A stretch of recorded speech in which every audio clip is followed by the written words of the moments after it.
The night Alara Quinn's freedom died, she wore a white dress that wasn't hers and spoke vows to a man whose hands had ended lives. Roman Vex didn't smile when he slipped the ring onto her finger. He didn't need to.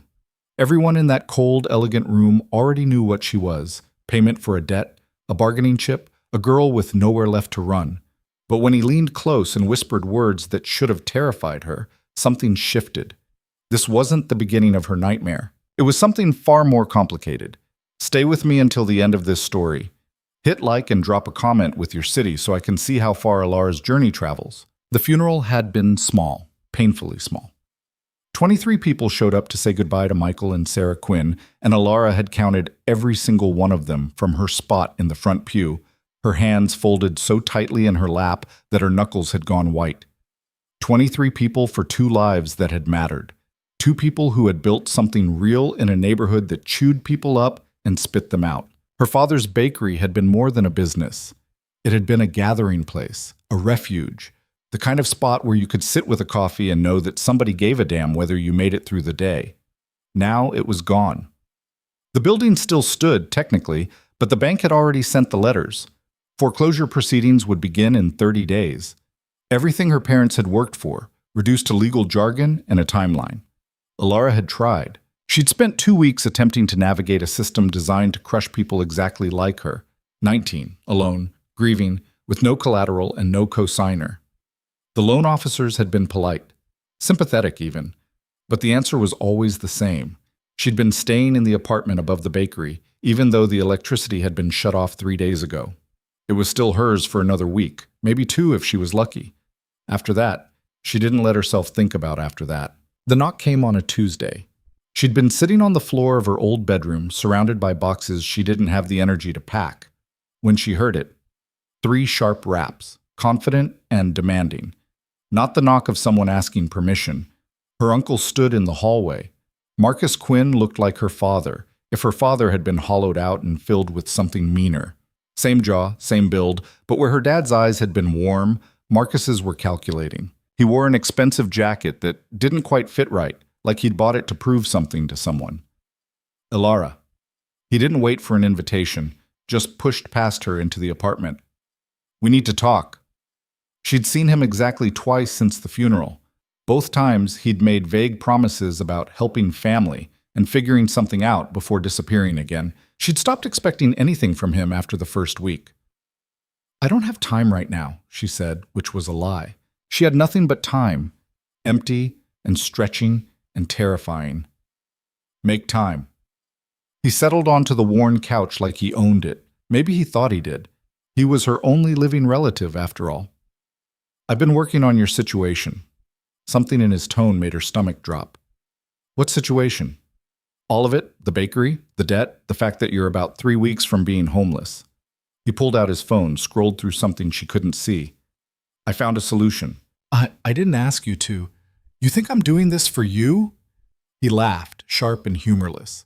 Your father stuck his neck out for me more times than I can count.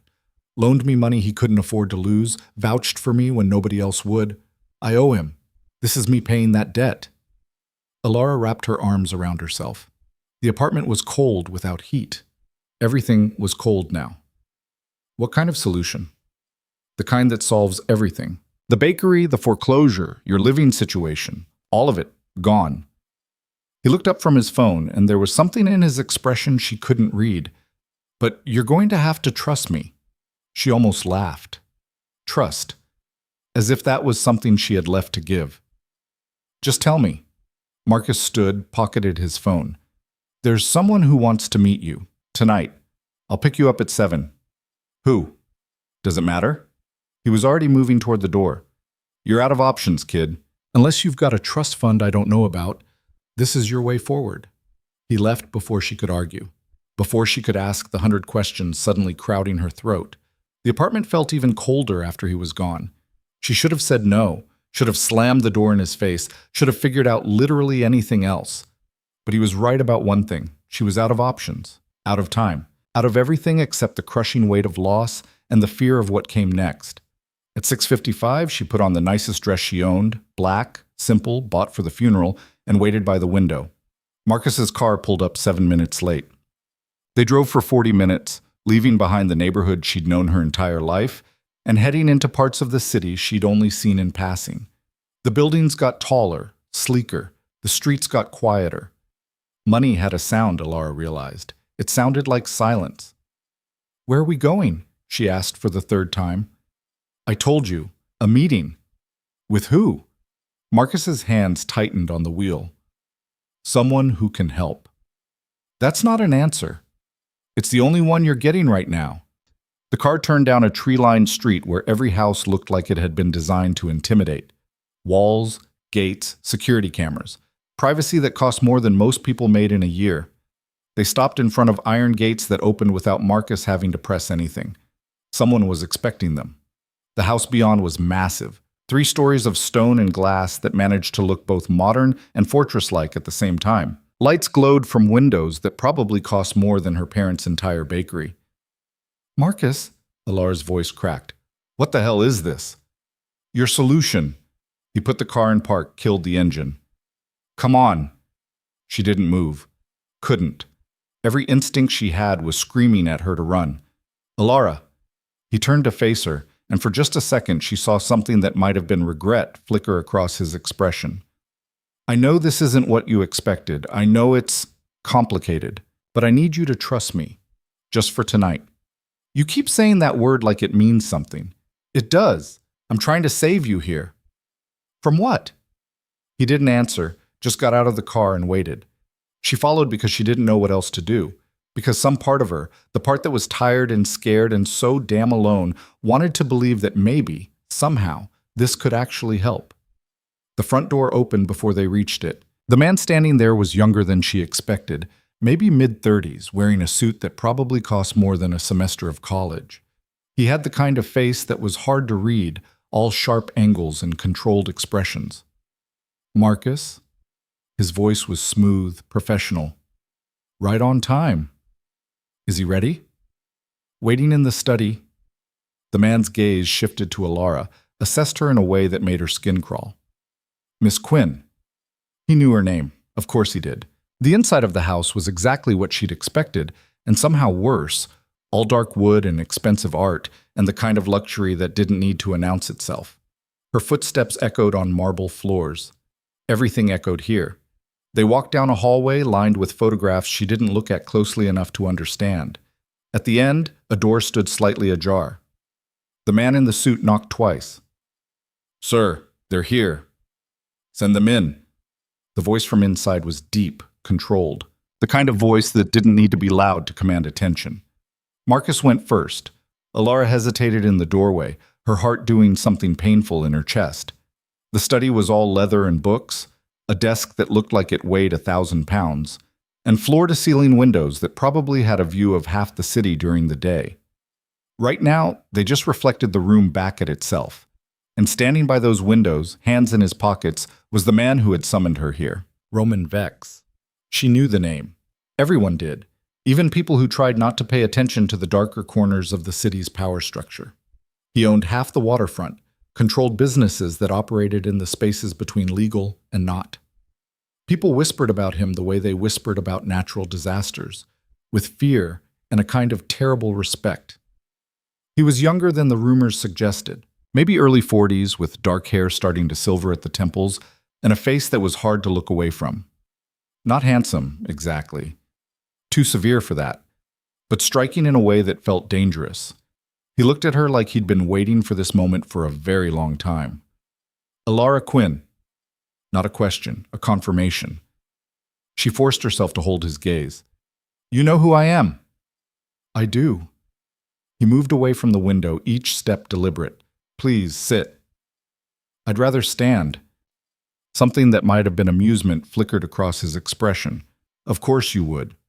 Marcus had already claimed one of the leather chairs. He looked small in it, diminished.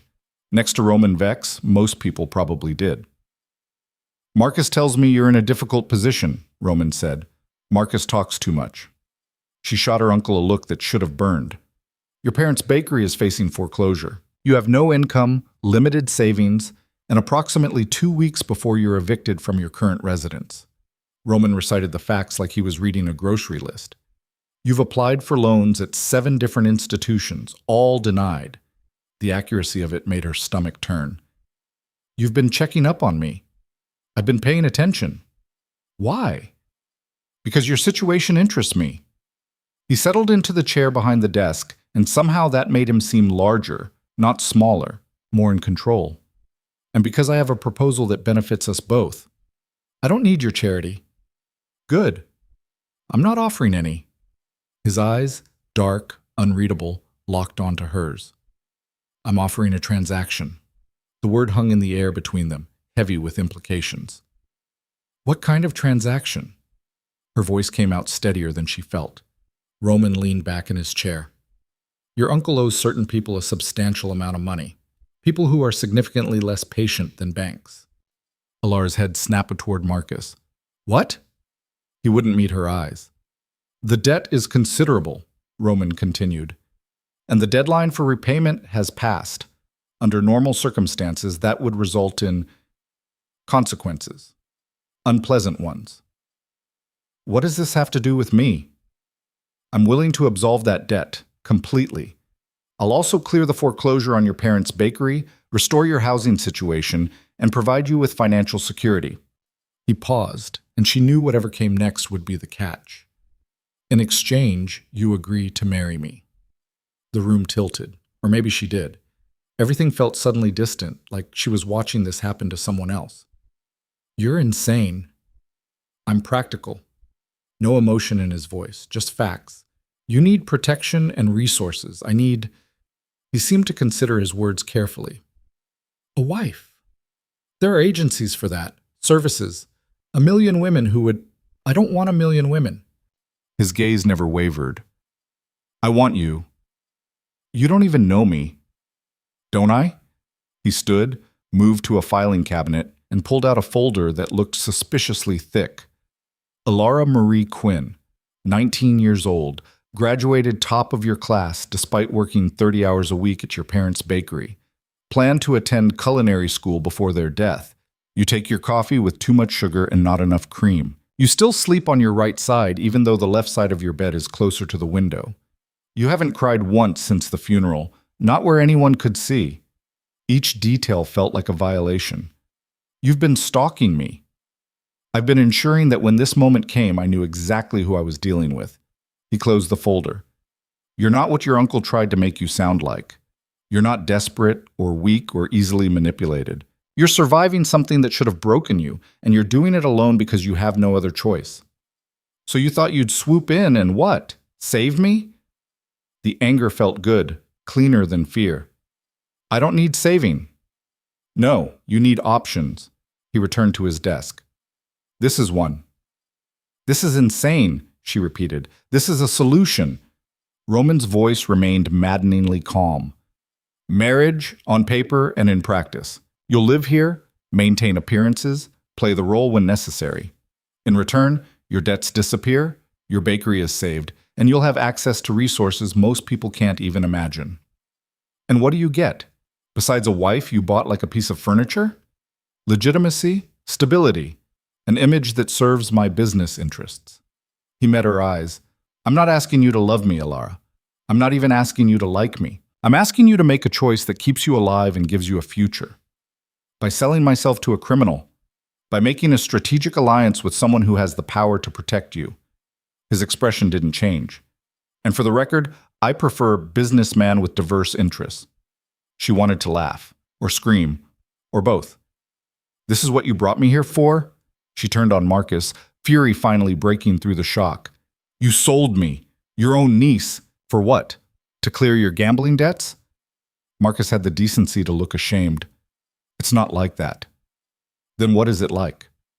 It's complicated. It's really not. She backed toward the door.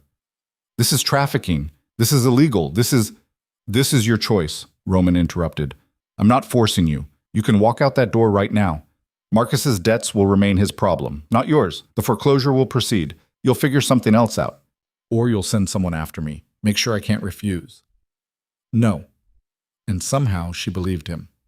If you say no, I'll let you go. You have my word. The word of a criminal. The word of a man who keeps his promises.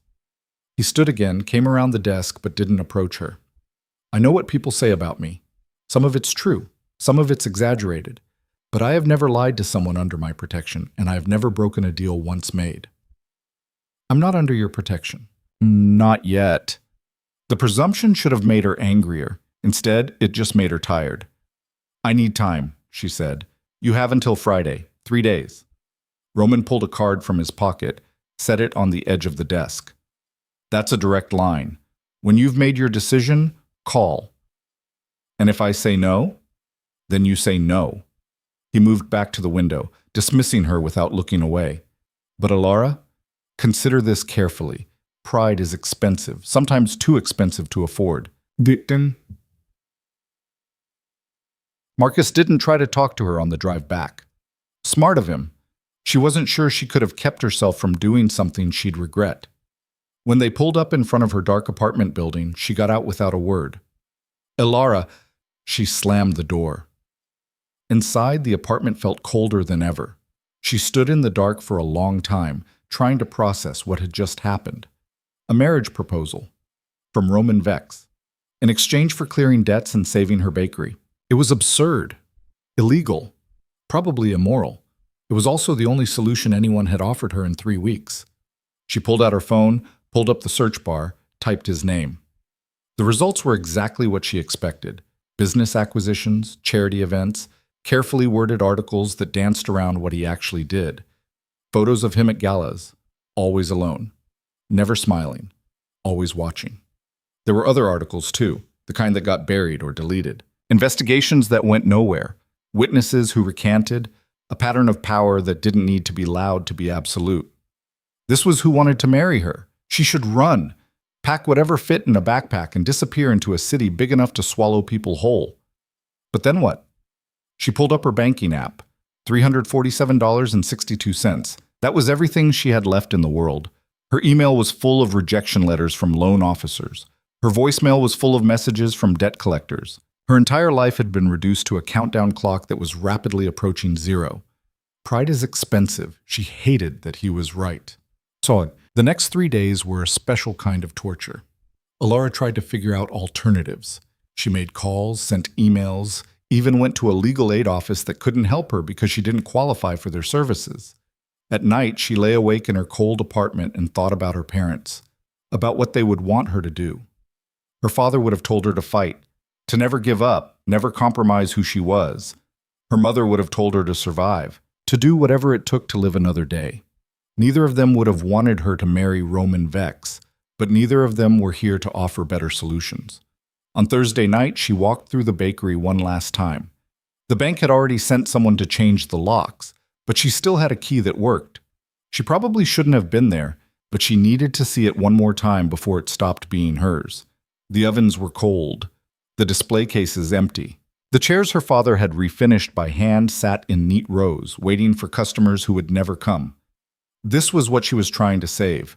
Not just a building, a memory, a legacy. The last piece of her parents that still existed in the world. She pulled out the card Roman had given her, turned it over in her hands. One phone call. That was all it would take. She thought about what he'd said, about choices and options and survival. She thought about the way he'd looked at her, like he'd been waiting for her specifically, like she wasn't just a transaction, but something more. That should have terrified her more than it did. At 11:47 p.m., sitting on the floor of her parents' empty bakery, Alara Quinn made a decision. She dialed. He answered on the first ring. I accept, she said before she could change her mind. There was a pause. Then, I'll send a car tomorrow at noon.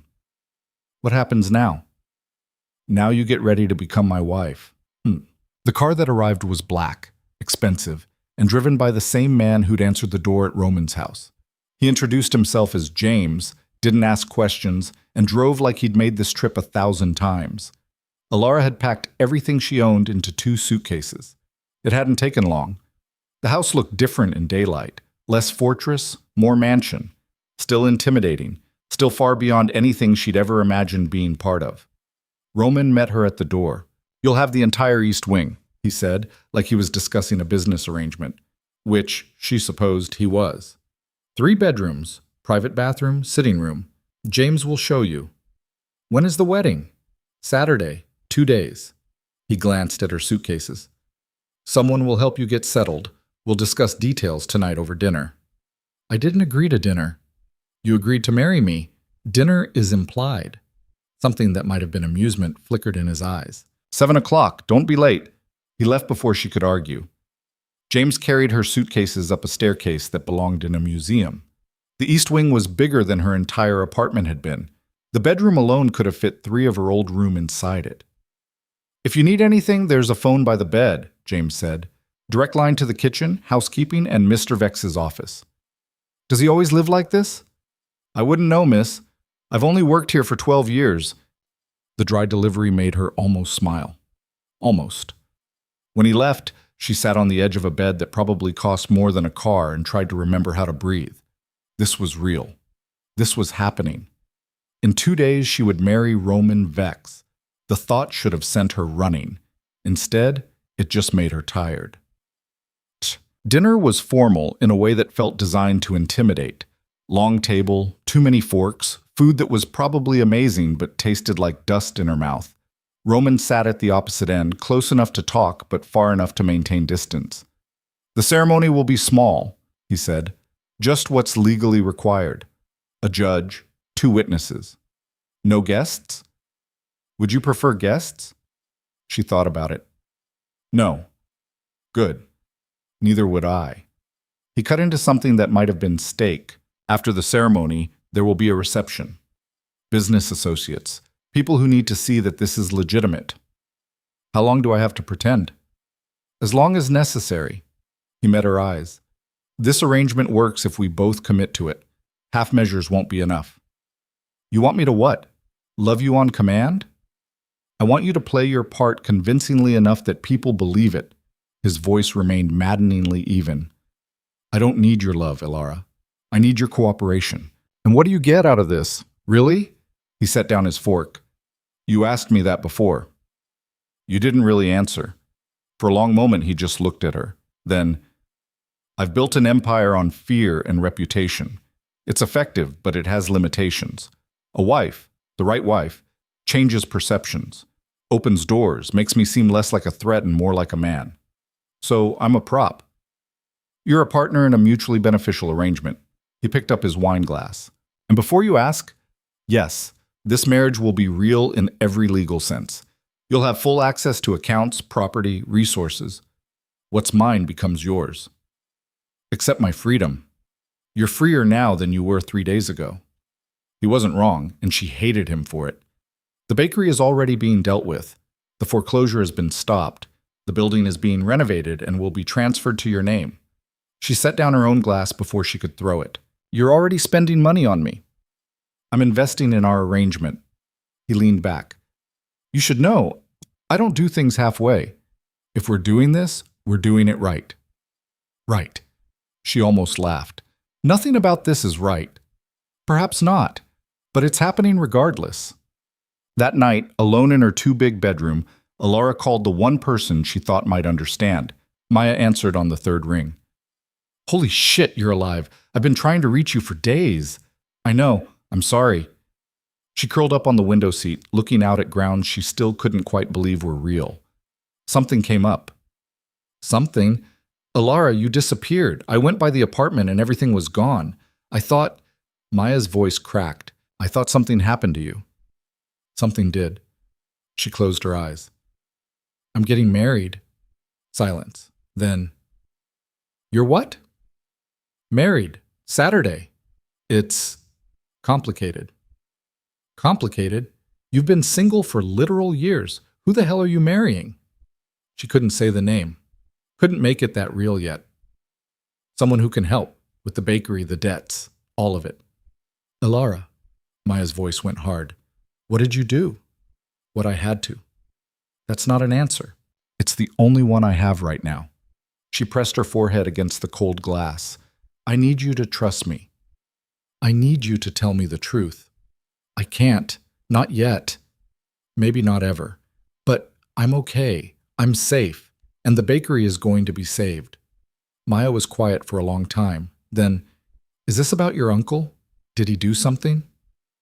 too close. I have to go. Ilara, oh, I'll call you after, I promise. She hung up before Maya could push harder. Before she could ask questions, Ilara didn't want to answer. The phone buzzed immediately.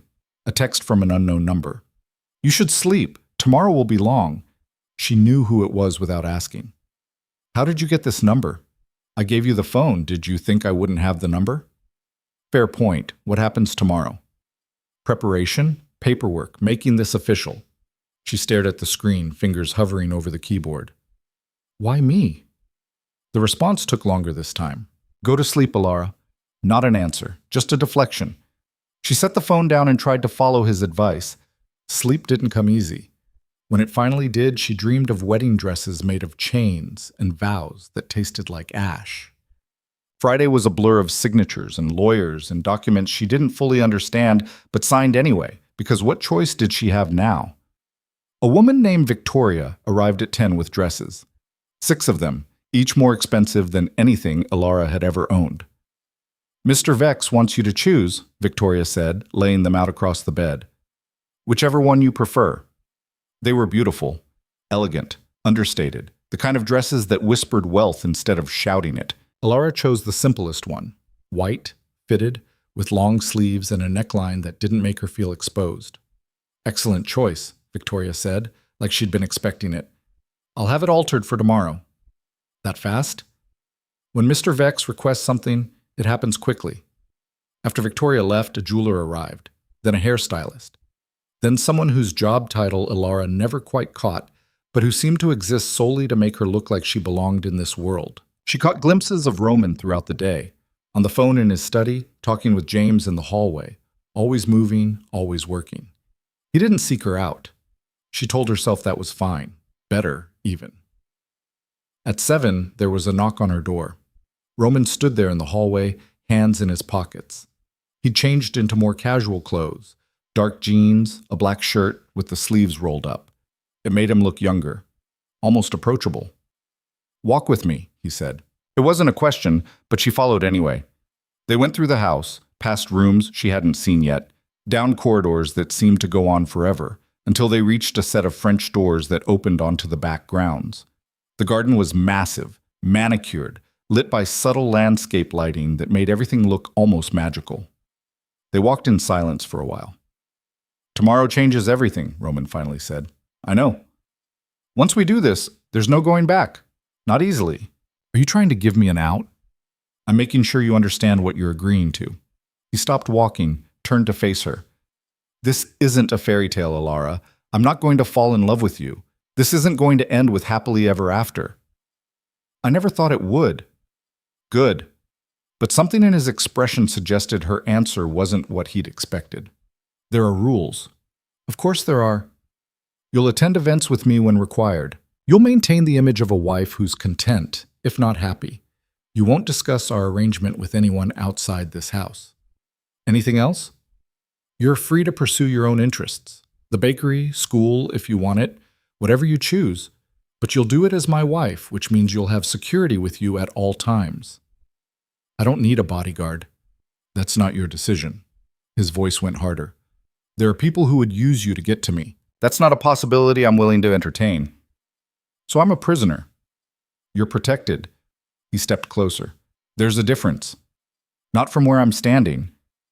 Then adjust your perspective. No sympathy in his voice, just facts. This is the reality. Accept it or don't, but it doesn't change. She should have been angry, should have fought back. Instead, she just felt hollow. What do you want from me? She asked quietly. Really? I told you No. You told me what you need for appearances. I'm asking what you actually want. He was quiet for so long she thought he wouldn't answer. I want you to survive this, he finally said. I want you to build something from the wreckage of your life. He stopped himself. It doesn't matter what I want. It does to me. Their eyes met, and for just a second she saw something crack in his careful control, something that looked almost human. Then it was gone. Oh, shh. Come on, he said, turning back toward the house. You should rest. Tomorrow is going to be difficult enough without adding exhaustion to it.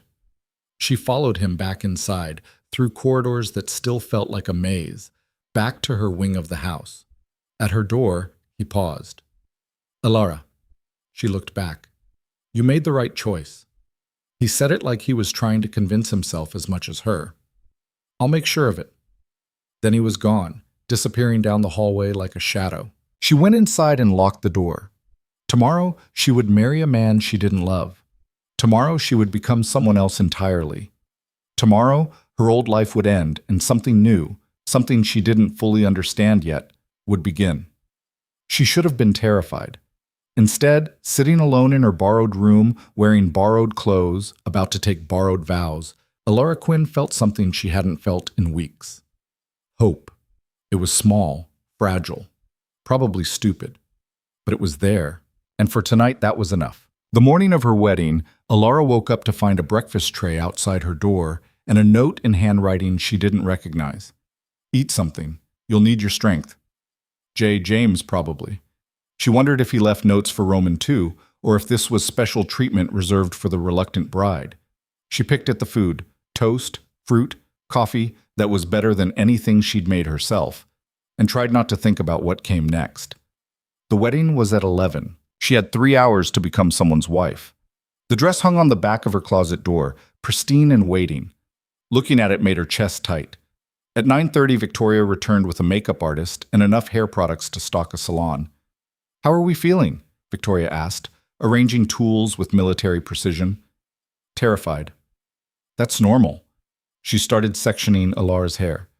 "Every bride feels that way." "I doubt every bride is in my situation." Victoria's hands paused for just a second. "Mr. Vex is a good man. Complicated, but good." "You work for him. You have to say that." "I work for him because it's true." She met Alara's eyes in the mirror. "He's not what people think. Give him a chance." Alara wanted to ask what she meant, but the makeup artist started working and conversation became impossible. By 10:45, she looked like someone else. Hair swept into something elegant, makeup subtle but perfect. Dress fitted like it had been made for her body specifically. She stared at her reflection and barely recognized herself. "Beautiful," Victoria said softly. "He's going to—" She stopped herself. "You look beautiful."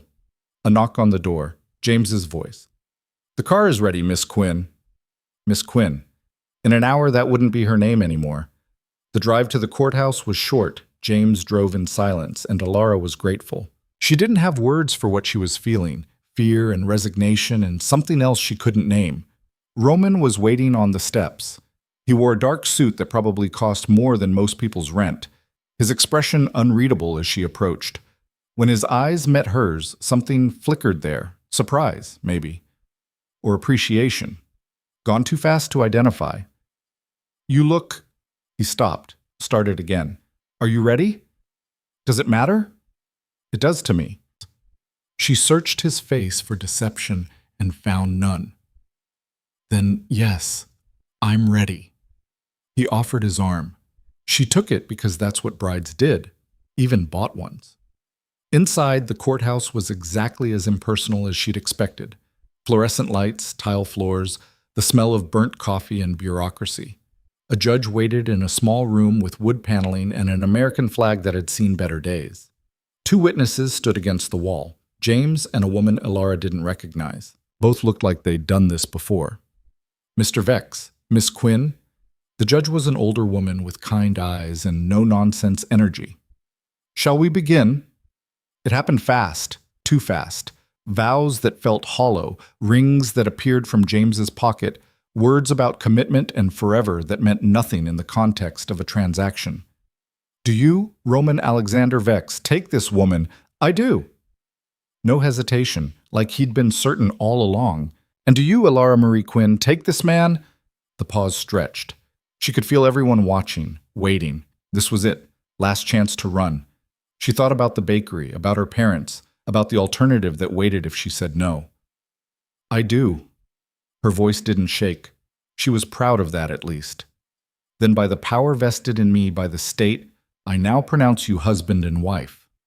The judge smiled. "You may kiss the bride." Roman's hand came up to cup her face, gentle in a way that surprised her. His thumb brushed her cheekbone once, a question she didn't know how to answer. Then he leaned in and kissed her. It was brief, chaste, nothing like what she'd expected from a man with his reputation. But there was something careful about it, controlled, like he was holding back. When he pulled away, his eyes searched hers. Okay? She nodded, not trusting her voice. The judge handed them paperwork. Congratulations, you're legally married. Just like that. Done. In the car, Roman sat beside her instead of across, close enough that she could feel the heat of him, smell whatever expensive cologne he wore. The reception is at 7, he said. You have time to rest if you need it. I don't need rest. I need answers. He glanced at her. About? All of it.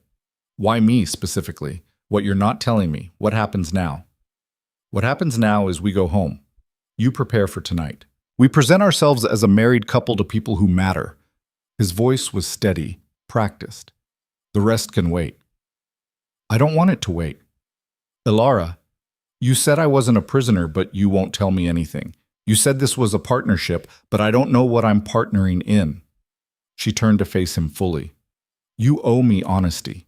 At least that. He was quiet for a long moment. Then he tapped on the privacy divider. James, take the long way. The divider went up, sealing them in. Roman shifted in his seat, and for the first time since she'd met him, he looked uncomfortable. What do you want to know? Everything. That's not specific. Fine. Start with why you've been watching me. You said you've been paying attention for a while. How long? His jaw tightened. 2 years. The number hit her like cold water. 2 years? I was 17. Not like that. His voice went sharp. Never like that. Your father did work for me. Catering mostly. Corporate events. I saw you there sometimes. Helping him. She remembered those events. Hated them. Rich people treating her father like he was invisible while he smiled and served. You noticed me at a catering event. I noticed you stood up to a client who was harassing one of the servers. You were 16, maybe 17. This man was twice your size, drunk, handsy. You stepped between them and told him if he touched her again, you'd make sure everyone in the room knew what kind of man he was. Roman's expression shifted into something that might have been respect. He backed down. You didn't. She barely remembered that night. So what? You saw me be decent and decided I'd make a good wife? I saw you be brave when you had no reason to be. I saw you protect someone who couldn't protect themselves. He looked out the window. After that, I started paying attention. Noticed how you handled your parents' business, how you worked yourself to exhaustion and never complained, how you had a dozen colleges interested in you but stayed because your parents needed help. That's not noble, that's just loyalty, strength, exactly what I needed. He turned back to her. When your parents died, I knew Marcus would do something stupid. He always does. I waited to see what. When he came to me about his debts, I gave him a choice. Lose everything or arrange an introduction. You manipulated him. I gave him an option that benefited us both. And me? Where was my option? You had one. You used it. His eyes held hers. You said yes. She wanted to argue, but he wasn't wrong. She had chosen this. Maybe not freely, but she'd made the choice. What about the bakery? She asked. You said it's being renovated. It is. Should be done in 6 weeks. I've hired a contractor, designers. They're working from your parents' original plans, updating what needs updating, but keeping the soul of it intact. Why would you do that? Because you asked for it. Indirectly, but you asked. I didn't ask for anything. You married me to save it. Same thing. He pulled out his phone, showed her photos, her parents' bakery in various stages of renovation. New ovens, new flooring, the old brick walls restored but not replaced. When it's done, it's yours. Legally, financially, completely. I'll have no claim to it.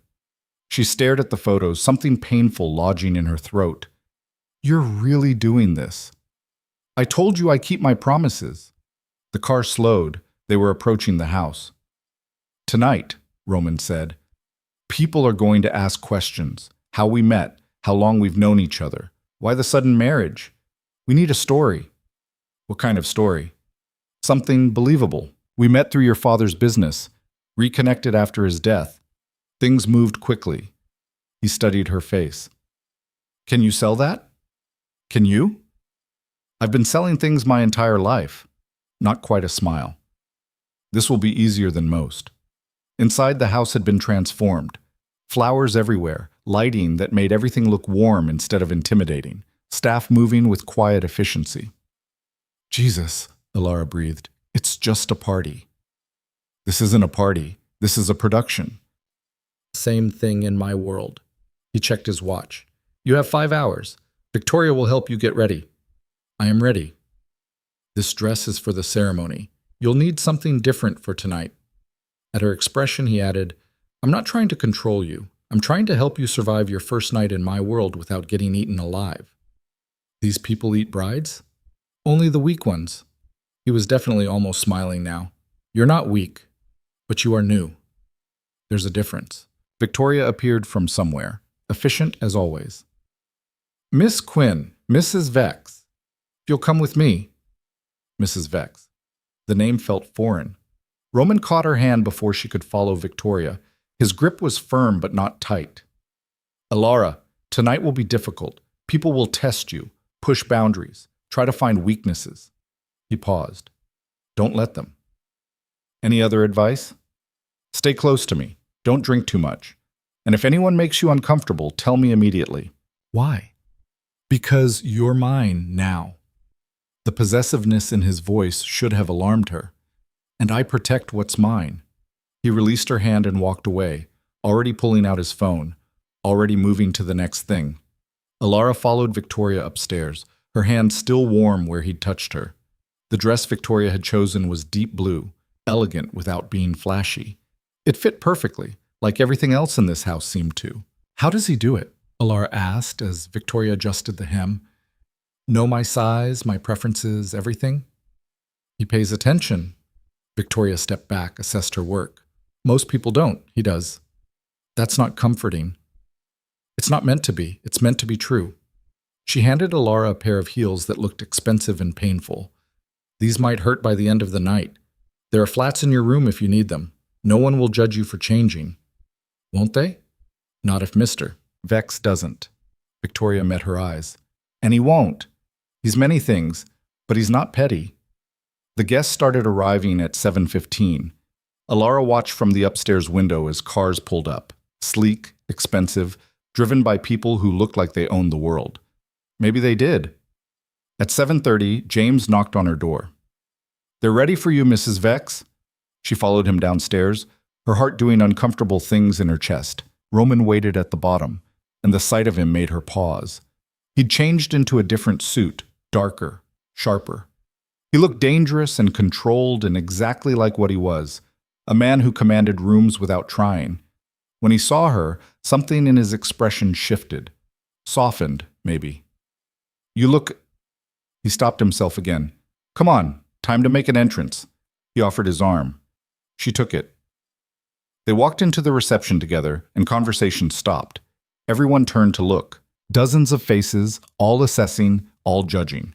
Alara forced herself to keep her chin up, her expression neutral. Roman's hand covered hers on his arm, a brief squeeze. Reassurance or warning, she couldn't tell. Everyone, he said, his voice carrying without being loud. I'd like you to meet my wife, Alara. The silence held for another beat.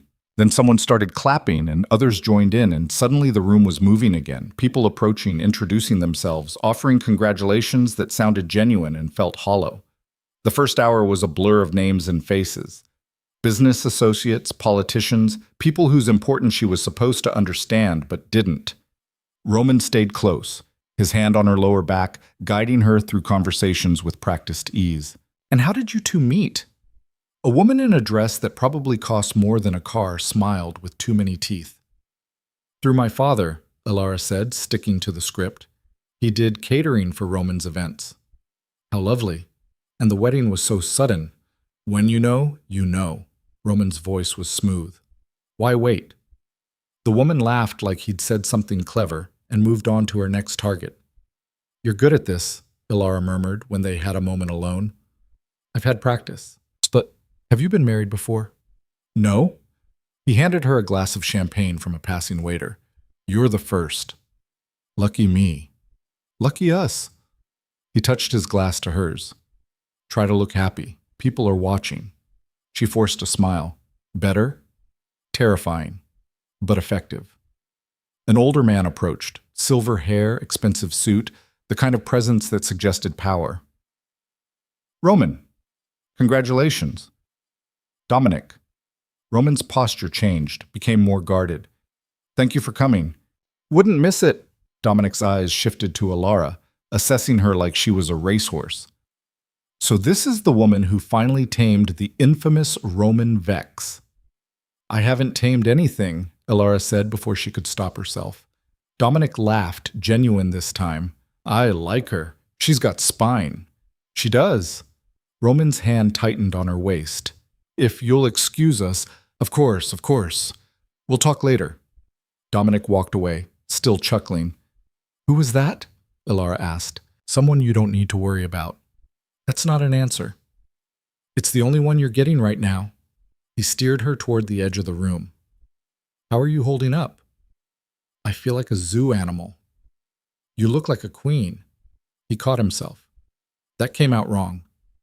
Did it? He looked at her, really looked at her, and something passed between them. Understanding, maybe.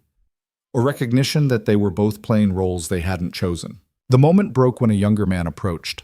Mid-30s, handsome in a way that seemed calculated, smiling like they were old friends. Roman. Hell of a party. Marcus. Roman's voice went flat.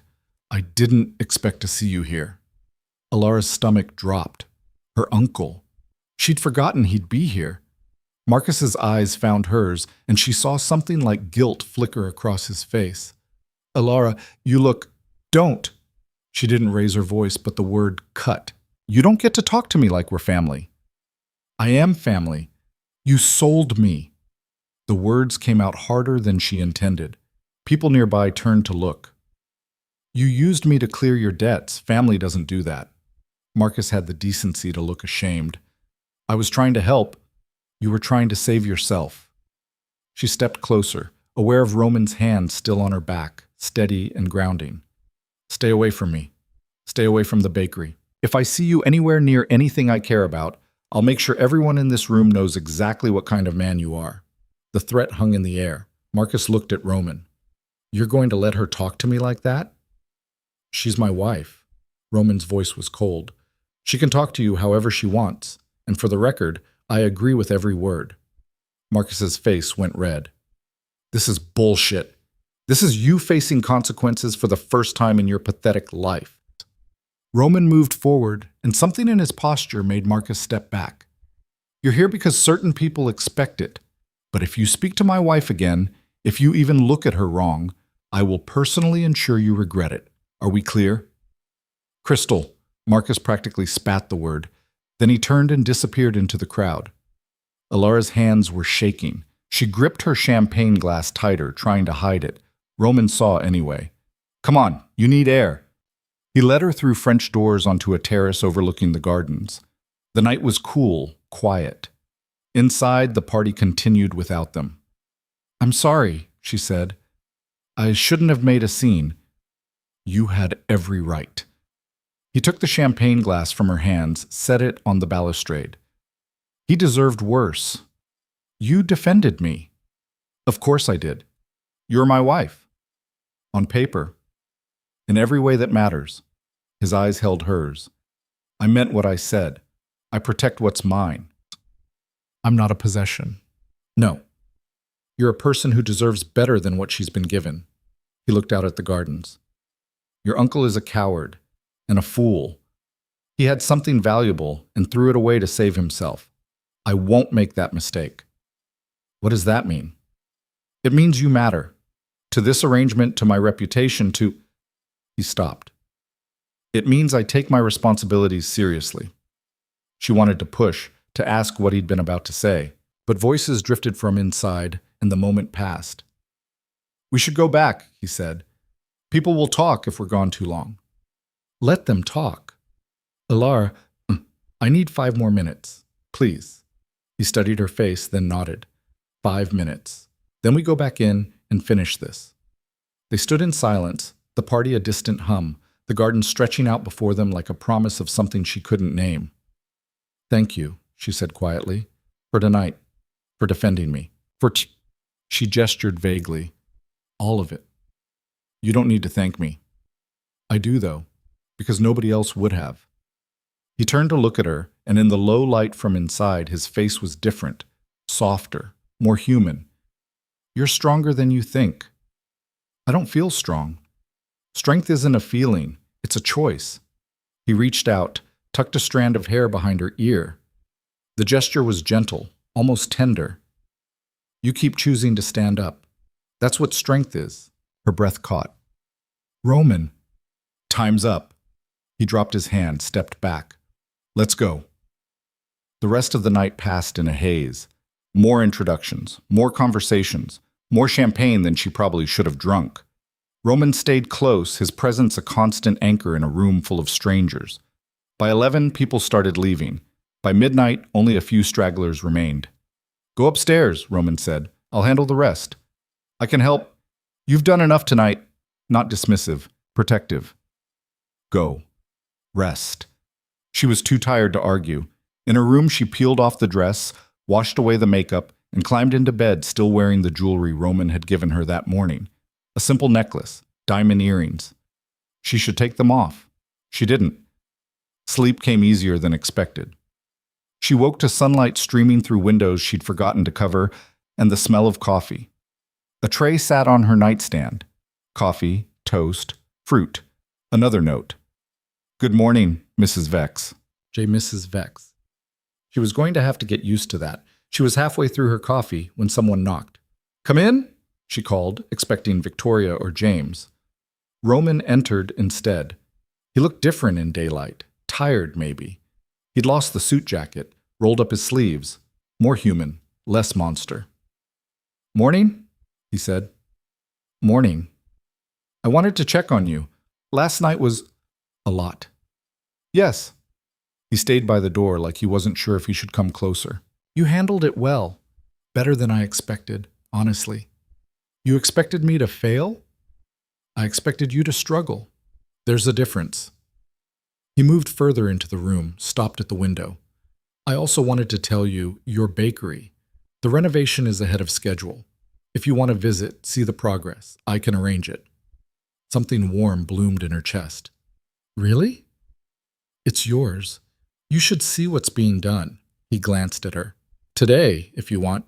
I have a meeting at 2, but before that, I'm free." She wanted to say yes immediately, forced herself to pause. "Why are you doing this?" "Which part?" "All of it. The bakery, the kindness, the..." She gestured between them. "This isn't what I expected." "What did you expect?" "I don't know. Cruelty? Control? The things people say about you. And instead? Instead, I'm confused." She set down her coffee. "You're not what they say." "I'm exactly what they say. In business, with enemies, in every part of my life, except..." He stopped. "Except what?" "Except with you." He said it quietly, like a confession. "I don't know why. I don't know what it is about you that makes me want to be..." He shook his head. "Doesn't matter." "It matters to me." "Why?" "Because I'm trying to understand who I married." He was quiet for a long moment. Then, "Get dressed. I'll show you the bakery. Maybe that'll help you understand." He left before she could respond. 30 minutes later, she met him downstairs. He'd changed into jeans and a dark shirt, looking more like a normal person than a crime lord. The drive to her parents' neighborhood felt surreal. Weeks ago, she'd left here with nothing. Now she was returning as someone else entirely. The bakery looked different, better. The old windows had been replaced but matched the original style. New paint, new sign, the same bones but refreshed. "We're keeping the name," Roman said as they stood outside. "Quinn's. Unless you want to change it." "No." Her voice was thick. "Quinn's is perfect." Inside was chaos. Contractors working, tools everywhere, but she could see it. The vision, the new ovens, the expanded kitchen, the dining area that would seat twice as many people as before. The original plans called for a larger space, Roman explained, walking her through. Your father never had the capital to make it happen. Now you do. This must be costing a fortune. Money isn't the issue. It's always the issue. Not for me. He stopped in what would be the main dining room. And not for you, not anymore. That's what this marriage gives you, freedom from worrying about things like money. In exchange for what? Your time, your presence, your cooperation. He moved closer. And maybe, eventually, your trust. Trust isn't something you can buy. I know, that's why I'm trying to earn it. She looked around the space, seeing her parents in every corner, her father's laugh, her mother's warmth. This place had been their dream, and Roman was making it real. Why? She asked again. Really, why go to all this trouble? He was quiet, studying her face. Then, because when I look at you, I see someone who deserves better than what life has given her. And because I have the power to change that. He paused. And maybe because I'm tired of being the monster everyone thinks I am. Maybe with you, I can be something else. The honesty in his voice surprised her. What if I can't give you what you want? She asked softly. Then we'll figure it out. Together. He offered his hand. Come on, there's more to show you. She took it, and they walked through the renovation together, his hand warm in hers, both of them pretending this was normal. By the time they left, the sun was high, and Alara felt something she hadn't felt in months. Not happiness, exactly, but possibility. Maybe that was enough for now. The weeks that followed developed a rhythm that felt almost normal, if normal could include armed guards and a husband who disappeared for hours without explanation. Alara spent her days at the bakery, working alongside the contractors, making decisions about tile colors and menu layouts, and whether the espresso machine should go on the left or right side of the counter. Roman had given her complete control, which felt both empowering and terrifying. Every choice she made was permanent, expensive, hers. Maya showed up on the third day, bursting through the door with the subtlety of a hurricane. Holy shit! She stopped in the middle of the construction zone, spinning slowly. Alara, what the hell is happening here? Alara had been expecting this. Dreading it, but expecting it. Renovation. I can see that. What I can't see is how you're paying for it. Maya's eyes were sharp, suspicious. Last I checked, you were broke. Things changed. Things don't just change, not like this. Maya moved closer, lowering her voice even though the contractors were making enough noise to cover anything. You got married to someone rich, and now suddenly your dead parents' bakery is getting a $50,000 facelift. You want to connect those dots for me? It's more than $50,000. That's not the point, and you know it. Alara set down the paint samples she'd been studying. Can we do this somewhere else? They ended up in the small office in the back, the one room that hadn't been gutted yet.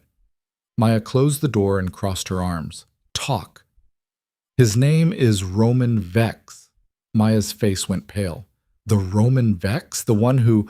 She stopped. Jesus Christ, Alara, what did you do? What I had to. That's not good enough. That man is dangerous. People don't just marry him. They disappear around him. I haven't disappeared. Yet. Maya grabbed her shoulders. Are you safe? Is he hurting you? Because if he is, we can figure something out. He's not hurting me. The words came out defensive. He's been kind. Mostly. Mostly? He's complicated. Alara pulled away. Look, I know how it looks. I know what people say about him. But he saved this place. He saved me. And yeah, it's weird and unconventional and probably a dozen other things, but it's working. Is it? Because from where I'm standing, you traded one cage for another. The cage has better furniture. Maya didn't laugh. That's not funny. I'm not trying to be funny. I'm trying to survive. Alara's voice cracked. You weren't there. You didn't see how bad it got. I was 2 weeks from being homeless, Maya. 2 weeks from losing everything my parents built. He gave me a way out. At what cost? I don't know yet. The honesty felt heavy. But whatever it is, it's better than the alternative. Maya was quiet for a long time. Then she pulled Alara into a hug, fierce and tight. You're my best friend. If he hurts you, I will find a way to hurt him back. He's not going to hurt me. You don't know that. The thing was, she kind of did. Roman was a lot of things, controlling, secretive, probably criminal, but he wasn't cruel, not to her, not yet. They spent the rest of the afternoon going through plans, Maya asking pointed questions about layouts and equipment, while clearly trying to assess whether Alara had lost her mind. By the time she left, she seemed slightly less terrified, which Alara counted as a win. That night, Roman came home late. She heard him moving through the house around midnight, footsteps heavy on the stairs. She was still awake reading in bed when he knocked on her door. "Come in." He looked exhausted. Tie loose, jacket over his arm, the kind of tired that went bone deep. "You're still up," he said. "Couldn't sleep." "How was the bakery?" "Good. Maya came by." Something flickered in his expression. "How did that go?" "She thinks I'm insane." "Are you?" "Probably." She set down her book. "She's worried you're going to hurt me." "I'm not." "I know." And she did, somehow. "You look terrible, by the way." He almost smiled. "Long day. Want to talk about it?" "Not really." He moved to leave, then paused. "Actually, there's something I need to tell you. I have to go to Chicago next week. Business. 3 days, maybe 4. Her stomach did something uncomfortable. "Okay. You'll have security here. James will be around if you need anything." "I'll be fine." "I know you will." He looked at her, and something in his expression was different, softer. "But I wanted you to know, in case you—" He stopped. "Just wanted you to know." After he left, Alara lay in the dark and tried to identify what she was feeling. Not relief that he'd be gone. Not quite anxiety either. Something closer to disappointment. Which was ridiculous. She barely knew him, shouldn't care whether he was home or not. But she did. And that was its own kind of problem. The next morning, she woke to find a note slipped under her door. "There's a car waiting. Go wherever you want today. Buy whatever you need." Our attached was a black credit card with her new name embossed on it, Mrs. Roman Vex. She stared at it for a full minute before getting dressed. The driver, a quiet man named Thomas, who looked like he could break someone in half without trying, took her to the shopping district. She wandered through stores she'd only ever walked past before, touching fabrics that cost more per yard than she used to make in a week. She bought sensible things. Clothes that fit, shoes that didn't hurt, a new laptop because her old one had finally died. Nothing extravagant, nothing that felt like she was taking advantage. At lunch, she found herself in a bookstore, surrounded by cookbooks and memoirs and novels she'd been meaning to read for years. She bought an armful, knowing she probably wouldn't read them all, but unable to resist. When she got home, Roman was in his study. The door was open, which felt like an invitation. She knocked anyway. "Come in." He didn't look up from whatever he was reading. "How was shopping?" "Weird?" That got his attention. "Weird how?" "I kept waiting for someone to stop me. Tell me I couldn't afford something. Kick me out." "Did anyone?" "No, they were actually nice, probably because they saw the card." She held it up. "This thing is terrifying. It's just a card." "It's not just a card. It's permission to spend unlimited money that isn't mine." "It is yours." He set down his papers. "Everything that's mine is yours now. That's how marriage works. Not marriages like ours. Especially marriages like ours." He stood, moved around the desk. "I told you, you're not a prisoner here. You want something, buy it. You want to go somewhere, go. The only thing I ask is that you take security with you." "Why do I need security?" His expression darkened. "Because there are people who would use you to get to me. People who wouldn't hesitate to hurt you if they thought it would give them leverage. You're saying I'm in danger. I'm saying I'm not taking chances." He moved closer. "I know you don't like the restrictions. I know you want independence, but this is non-negotiable. Security stays." "For how long?" "As long as necessary." She wanted to argue, but the look on his face suggested he wasn't budging. "Fine. But Thomas doesn't talk much. It's like being followed by a very large, very quiet shadow. He's good at his job." Which is what exactly? Protecting me or reporting back to you? Both. No apology in his voice. I need to know you're safe. You mean you need to know where I am? Same thing. It wasn't, but she let it go. Pick your battles, her mother used to say. This one wasn't worth fighting. The days before Roman left passed quickly. She spent them at this bakery, watching it transform from construction site to something recognizable. The contractors were making good progress, and she'd started interviewing potential staff. Young people from the neighborhood, mostly, kids who needed jobs and were willing to learn. Roman came by once, unannounced, standing in the doorway like he wasn't sure if he should enter. "This looks good," he said, taking in the new counters, the refinished floors. "It's getting there." She was sorting through applications, trying to decide between 3 equally qualified candidates. "What are you doing here?" "Wanted to see the progress." He moved inside, hands in his pockets. "And I wanted to give you something before I leave tomorrow." He pulled out an envelope, thick and official looking. "What is this?" "Ownership papers. The building, the business, everything. It's all in your name now, legally and completely." She took the envelope with shaking hands. "Roman, I told you it would be yours. I meant it." He looked around the space. "Your parents would be proud of this, of you." The words hit harder than they should have. "You didn't know them."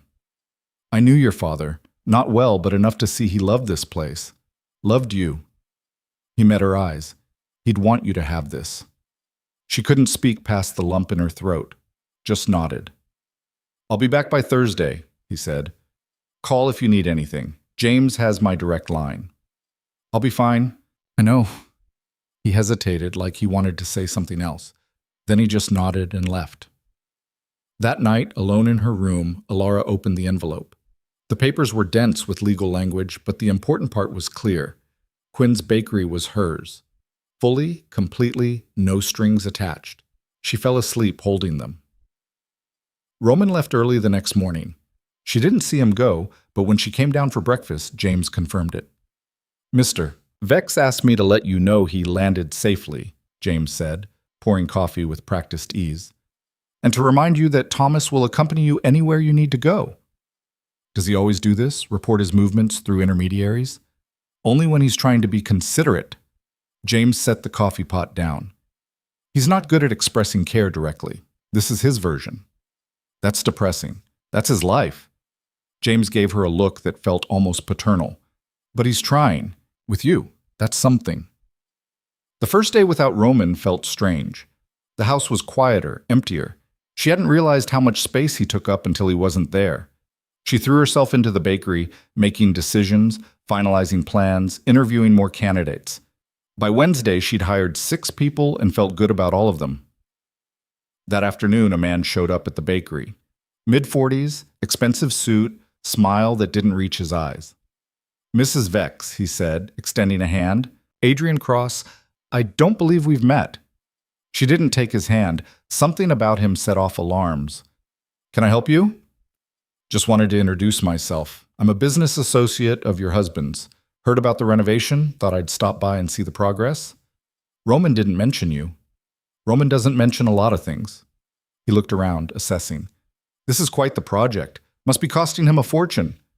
"It's my bakery, my project." "Of course."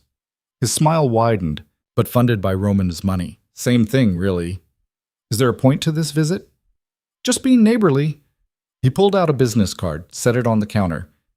"If you ever need anything, advice, resources, someone to talk to, give me a call." "I won't." "Never say never, Mrs. Vex." He headed for the door, then paused. "Oh, and tell Roman I said hello when he gets back. We have some unfinished business to discuss." He left before she could respond. Thomas appeared from where he'd been standing watch outside. "You okay?" "Who was that?" "Trouble." His expression was grim. "I need to call Mr. Vex." "It was just a conversation." "Nothing with Adrian Cross is just a conversation." He already had his phone out. "Mr. Vex needs to know he was here." 15 minutes later, her phone rang. Roman's name on the screen. "Are you all right?" "No, hello, just immediate concern." "I'm fine, he just talked to me." "What did he say?" She repeated the conversation as accurately as she could. Roman was silent throughout, the kind of silence that felt dangerous. "I'm coming back," he said when she finished. "You don't need to that. I'm coming back." Not open for discussion. "Stay at the house until I get there. Don't go anywhere without James or Thomas. Understood?" "Roman, you're overreacting." "Alara," his voice went hard.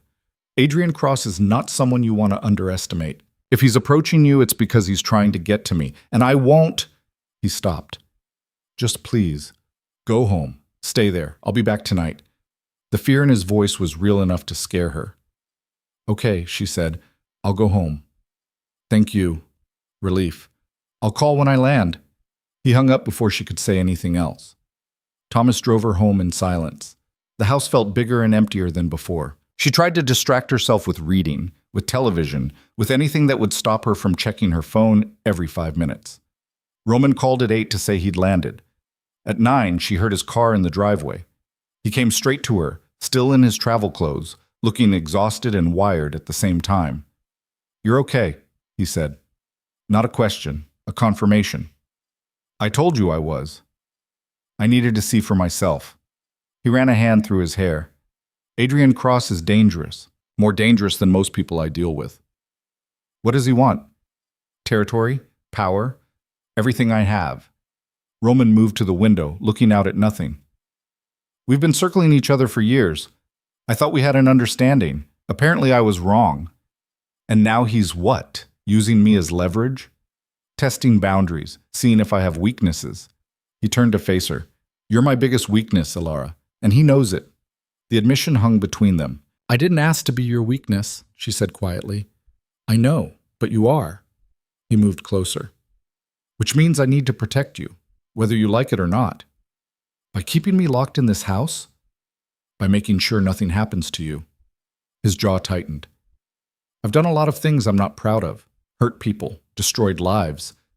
But I won't let anyone hurt you, that's the line." "Why?" The question came out softer than intended. "Why do I matter so much?" He looked at her for a long time, something shifting in his expression. "Because you're the first real thing I've had in years. Because when I look at you, I see something worth protecting. Because—" He stopped himself. "It doesn't matter why. Just trust that I mean it." She wanted to push, wanted answers to questions she barely knew how to ask. But he looked so tired, so worn down by whatever had happened in Chicago and whatever was happening with Adrian Cross. "Have you eaten?" she asked instead. The change in subject threw him. "What?" "Food. Have you had any?" "I don't know. I came straight here." "Come on." She stood, headed for the door. "Kitchen. Now." "Alara, you want to protect me? Fine. But you can't do that if you collapse from exhaustion and hunger. So kitchen, food. Then we'll talk about security and threats and whatever else is keeping you up at night." He followed her, and if she didn't know better, she'd think he was almost smiling. In the kitchen, she made scrambled eggs and toast while he sat at the counter and watched. It was the most domestic they'd been, and it felt odd and right in equal measure. "You're good at this," he said as she plated the food. "My parents owned a bakery. I've been cooking since I could reach the stove." "I meant taking care of people. I'm making eggs. Don't read too much into it." But he was right, and they both knew it. This was care, small, simple, but real. He ate in silence, and she let him. When he was done, he looked marginally more human. "Thank you," he said. "For eggs?" "For caring enough to make them." The sincerity in his voice made her chest tight. "You're welcome." He stood, carried his plate to the sink. "I'm going to make some calls, set up additional security, make sure Adrian knows there are consequences for approaching you." "Violent consequences?" "If necessary." No apology, just fact. "Roman, this is who I am, Alara. I told you that from the start." He met her eyes. "I'm not a good man. I'm a man who does what's necessary to protect what's his. And you're mine now." That's not romantic. It's not meant to be. It's meant to be true.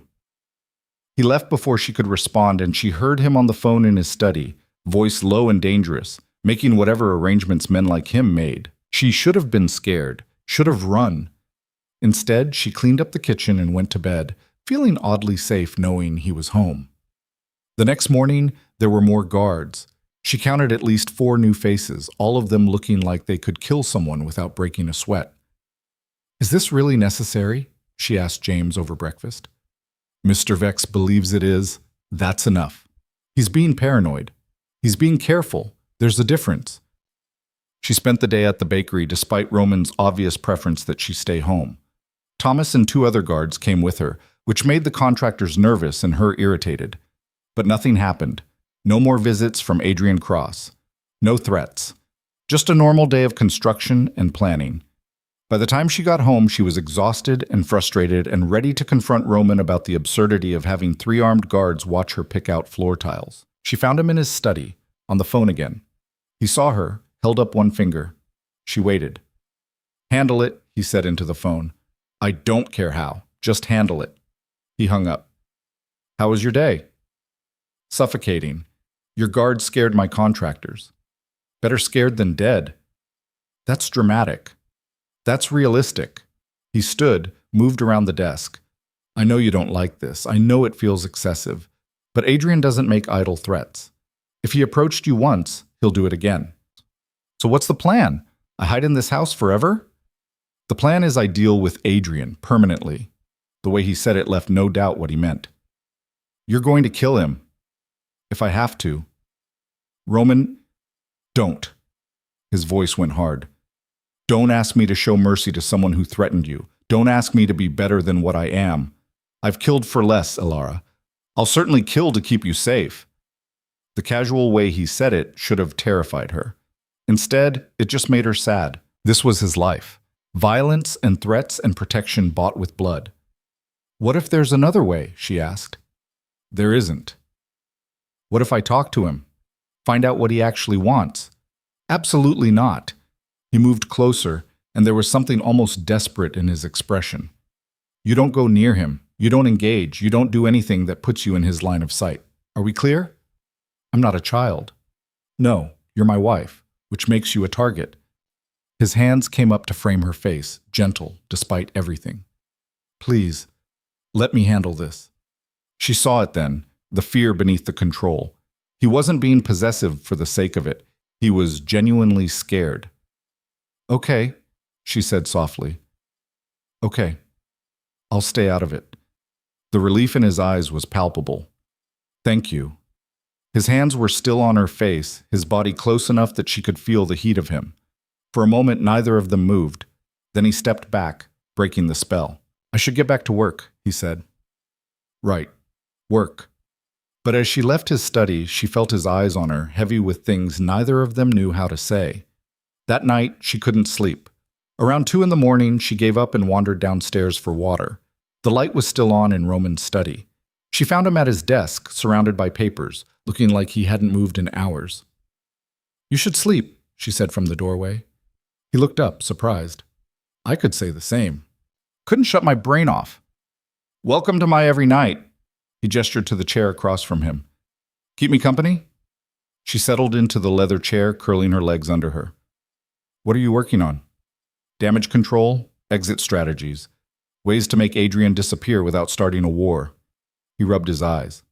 "The usual." "That's depressing." "That's my life." They sat in silence for a while, comfortable in a way that surprised her. "Can I ask you something?" she said eventually. "You can ask, I might not answer. When did you decide you wanted to marry me? Specifically?" He set down his pen, considering. "About 6 months after your father died. I was at a gala, one of those terrible charity things I have to attend. Everyone there was fake, performing, playing roles." He paused. "And I thought about you, about how real you were, how you didn't perform or pretend. You just existed, honestly, and I wanted that. So you decided to buy it. I decided to protect it." His eyes met hers. "You can hate me for the method. That's fair. But don't question the why." "I don't hate you." "You should." "Probably." She smiled slightly. "But I don't." Something shifted in his expression. "Elara." Her phone buzzed, a text from an unknown number. "He can't protect you forever. We should talk. AK." Her blood went cold. Roman saw her face change. "What is it?" She showed him the phone. His expression went from concern to furious in seconds. "How did he get your number?" "I don't know." He was already moving, grabbing his own phone, barking orders at whoever answered. "I want Adrian Cross found. Now. I don't care what it takes. Find him." "Roman, don't." He turned to her, and there was something almost wild in his eyes. "Don't tell me to calm down. Don't tell me this isn't a big deal. He's escalating, and that means he's planning something. Or he's just trying to scare us. It's working." He pulled her up from the chair, hands on her shoulders. "Tomorrow, you're staying home. No bakery, no errands, nothing. You stay here where I know you're safe. You can't keep me locked up. Watch me. No room for argument. Until I know what he's planning, you don't leave this house. End of discussion." She wanted to fight, but the fear in his voice, the tension in his body, told her this wasn't about control. It was about terror. "Okay," she said quietly. "I'll stay home." He pulled her against him then, a brief, fierce embrace that felt more like a promise than comfort. "I won't let him hurt you. Whatever it takes, I won't let him touch you." Standing in his arms at 2 a.m, surrounded by the evidence of his dangerous life, Alara realized something that should have terrified her. She believed him, and more than that, she was starting to trust him, which was possibly the most dangerous thing of all. The house arrest lasted 3 days. 3 days of Roman being constantly on edge, making calls at all hours, barely sleeping. 3 days of watching him turn into something harder, colder, more like the man people whispered about in fear. Alara spent the time planning the bakery's reopening from her laptop, reviewing applications, designing the menu. But mostly, she watched Roman unravel, thread by thread, and tried to figure out what she could do about it. On the 4th morning, she found him in the gym, a room on the ground floor she'd barely noticed before. He was hitting a punching bag with methodical brutality, shirtless and sweating, each impact echoing in the early morning silence. She watched from the doorway, transfixed by the violence of it. This was the man people feared, raw power barely contained. He caught sight of her in the mirror, stopped mid-swing. "How long have you been standing there?" "Long enough to see you're about to break your hand." She moved closer. "Your knuckles are bleeding." He looked down at his hands like he'd forgotten they existed. "It's fine." "It's not fine. Nothing about this is fine." She grabbed a towel from the bench, handed it to him. "You haven't slept in days. You're barely eating, and you're beating the hell out of that bag like it personally offended you." "It helps me think." "It helps you avoid thinking." She sat on the bench, looked up at him. "Talk to me." "There's nothing to talk about." "Roman." She waited until he met her eyes. "I'm going crazy in this house. You're going crazy trying to protect me. And we still don't know what Adrian actually wants. Something has to give." He wrapped the towel around his knuckles, wincing slightly. "I'm handling it. By making yourself sick? By doing whatever it takes to keep you safe. What if I don't want to be kept safe?" The words came out harder than she intended. "What if I want to actually do something instead of hiding?" "Like what? Walk into a trap? Give him exactly what he wants?" "Like find out what he actually wants." She stood, moved closer. "He texted me. Not you. Me. Maybe he'll talk to me." "Absolutely not." Roman's voice went dangerous. "That's not happening." "Why? Because you're afraid I'll get hurt? Or because you're afraid I'll find out something you don't want me to know?" His expression shuddered. "What's that supposed to mean?" "It means you've been keeping things from me since day one. This business with Adrian, whatever history you two have, I'm in the middle of it, whether you like it or not. Maybe it's time you actually trusted me with the truth." He stared at her for a long moment. Then he moved to the bench press, sat heavily. "You want the truth? Fine. Adrian and I used to be partners. Years ago, before I built what I have now. We ran operations together, split territory, had an understanding. What happened? He got greedy, started cutting corners, hurting people who didn't deserve it, civilians." Roman's jaw tightened. "I have lines I don't cross. He doesn't, so I cut him out. Took the business we'd built and made it mine. And he's been trying to get it back ever since. More or less." He looked at his wrapped hands. "I thought we'd reached a balance. He stays in his territory, I stay in mine. But seeing you, Knowing I have something he could use, it gave him an opening. So this is my fault. This is him being predictable. Roman stood, moved to her. You are not the problem, Alara. You're the one good thing I've done in a long time, and I won't let him ruin that. The raw honesty in his voice made her chest ache. Then let me help. You want to help? Stay safe. Stay here. Let me handle this. By doing what? Killing him? Starting a war? She grabbed his arm, forced him to look at her. There has to be another way. There isn't.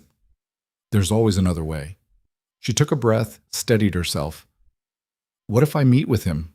Controlled environment, your people there, completely safe. Find out what he actually wants. Maybe we can negotiate. He doesn't negotiate. Everyone negotiates. You just have to find the right currency. Roman pulled away, started pacing. You don't know what you're asking. I know exactly what I'm asking. I'm asking you to trust me. I do trust you. I don't trust him. Then trust yourself to protect me. She moved into his path, made him stop. You have an entire security team. You're one of the most powerful men in this city. You're telling me you can't keep me safe for a 1-hour meeting? He looked at her like she'd lost her mind. You're serious. Completely. If anything went wrong, if he touched you, if this backfired, it won't, because you won't let it. She put her hand on his chest, felt his heart racing beneath her palm. I trust you, Roman. Do you trust yourself? The question hung between them, heavy with implications. Finally, he covered her hand with his. I think you're insane. That's not an answer. The answer is yes, but I have conditions. Of course you do. Public place. Daylight. At least 6 of my people in the room. And you wear a wire so I can hear everything. His grip on her hand tightened. First sign of trouble, we're done. You walk out, and I handle Adrian my way. Agreed. I mean it, Alara. One wrong move from him and... I know. She squeezed his hand. I know what you're capable of. That's why I'm not worried. Something shifted in his expression. You should be. Should be a lot of things. Scared of you, running from all this, but I'm not. She held his gaze. So when do we set it up? He looked at her for another long moment. Then he pulled out his phone. I'll reach out, set terms. If he agrees to my conditions, we'll do it tomorrow. Tomorrow? The longer we wait, the more time he has to plan something. Roman was already typing. If we're doing this, we do it fast and on my terms. She nodded, trying not to show how terrified she actually was. He sent the message, then pulled her against him, holding her tight. If anything happens to you, it won't. But if it does, it won't. She pulled back enough to see his face. Because you're going to be there. And I'm starting to think you'd burn the whole city down before you'd let someone hurt me. I would. No hesitation. And I wouldn't lose sleep over it. The scary part was she believed him. Adrian's response came within the hour. He agreed to meet at a restaurant downtown, neutral territory, public, exactly what Roman had demanded. 2:00 the next day. The hours leading up to it felt surreal.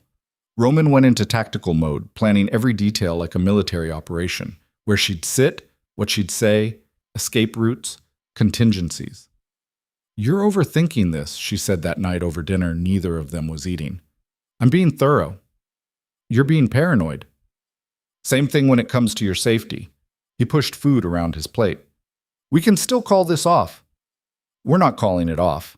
Alar, I can do this. I want to do this.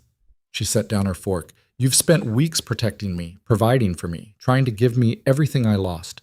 Let me do something for you. You don't owe me anything. I know. I'm not doing it because I owe you. I'm doing it because I choose to. She reached across the table, took his hand. That's the difference.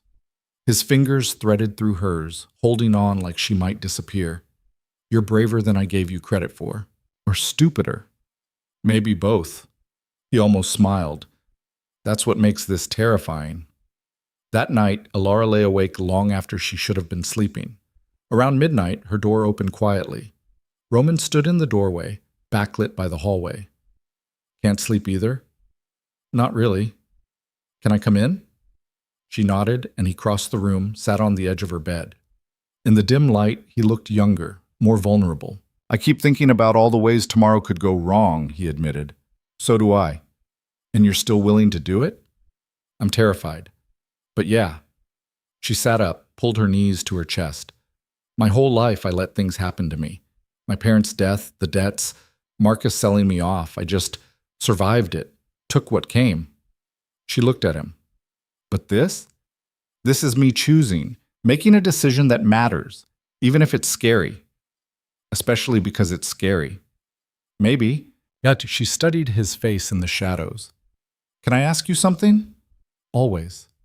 If this works, if we figure out what Adrian wants and neutralize the threat, what happens then? To us? He was quiet for a long time. What do you want to happen? I don't know. A month ago I thought this was just a business arrangement, a transaction. She picked at the blanket. But it doesn't feel like that anymore. No, it doesn't. So what does it feel like? He reached out, tucked a strand of hair behind her ear. The gesture was becoming familiar, almost natural. Like something I didn't know I needed until I had it. Her breath caught. Roman, you don't have to say anything. He stood, moved toward the door. I wanted you to know before tomorrow, in case, don't. She was on her feet before she could think about it. Don't talk like something's going to happen. I'm being realistic. You're being fatalistic. There's a difference. She moved closer. We're going to walk into that restaurant tomorrow. I'm going to talk to Adrian. We're going to figure this out. And then we're going to come home and have a very long conversation about what we are to each other. Okay? He looked at her like she'd offered him something precious and fragile. Okay. Now get out of here and let me sleep. Yes, ma'am. But he didn't move immediately. Just stood there looking at her like he was trying to memorize her face. Then he left, closing the door softly behind him. Alara climbed back into bed and pressed her hand to her chest, feeling her heart race. This was getting complicated in ways she hadn't anticipated. And the scary part was, she didn't want to stop it. The next day dawned clear and cold. Alara spent the morning getting ready with methodical care. Simple dress, minimal jewelry, hair pulled back. She needed to look put together, but not threatening. Confident, but not confrontational. Roman appeared at noon, dressed in a dark suit that made him look like exactly what he was. Dangerous. Ready? He asked. As I'll ever be. He crossed the room, pulled something from his pocket. A small device, barely larger than a button. This goes here. He attached it to the inside of her collar, fingers gentle against her skin. I'll be able to hear everything. If you need me, say the word bakery. That's the signal. What happens if I say it? I come in, immediately, and Adrian doesn't leave that restaurant alive. The casual way he said it should have bothered her more. Let's hope it doesn't come to that. Let's. But his expression said he was prepared for it too. The drive downtown was tense. Roman sat beside her, his hand finding hers and holding on. Neither of them spoke. What was there to say? The restaurant was upscale, the kind of place where power brokers made deals over expensive wine. Roman's people were already in place. She counted at least 5, all trying to look like ordinary diners. I'll be at the bar, Roman said as they pulled up. You'll be able to see me the entire time, and I'll hear everything. I know. He cupped her face in both hands. You are the bravest person I've ever met. You know that? I'm terrified. That's what makes it brave. He kissed her forehead, gentle and brief. Be smart. Be careful. And remember, you don't owe him anything. If this feels wrong, walk away. She nodded, not trusting her voice. Inside, the restaurant was elegant and hushed. Adrian was already there, sitting at a corner table with a clear view of the room. He stood when he saw her, all false charm. Mrs. Vex, thank you for coming. She didn't offer her hand, just sat across from him, posture straight, expression neutral. You wanted to talk, so talk. Straight to business. I like that. He signaled for a waiter, ordered wine she didn't want. You're not what I expected. What did you expect? Someone weaker, someone Roman could control. He studied her. But you're not that, are you? You've got spine. Is there a point to this? The point is, I underestimated you. That was a mistake. The wine arrived. He poured for both of them. I've been watching your husband for years, waiting for him to show weakness.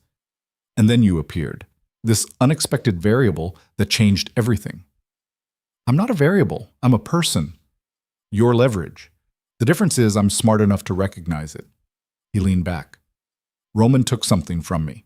My business, my reputation, my future. I want it back. So take it up with him. I am, through you. His smile was cold. Here's what's going to happen. You're going to convince Roman to divide his territory. Give me back what he stole, plus interest. In exchange, I leave you alone. Everyone wins. Except Roman. Roman stole from me first. This is just evening the score. Alara took a sip of wine she didn't taste. And if I say no? Then I start making your life difficult. The bakery has a grand reopening plan, doesn't it? Would be a shame if something happened. Permits delayed, inspections failed, construction accidents. He paused. Or worse. There it was. The threat. She felt Roman's eyes on her from across the room. Knew he was hearing every word, probably ready to kill Adrian with his bare hands. You're making a mistake, she said quietly. Am I? You think I'm weak, that I'll fold under pressure, that threatening me will make Roman give you what you want. She set down her glass. But you're wrong. About me. About him. About all of this. Bold words from a girl who married a criminal to save a bakery. I married a man who gave me a choice when I had none, who protected me when no one else would, who values me for something other than what I can give him. She leaned forward. You talk about leverage and territory and revenge, but you don't actually want any of that. Really? What do I want then?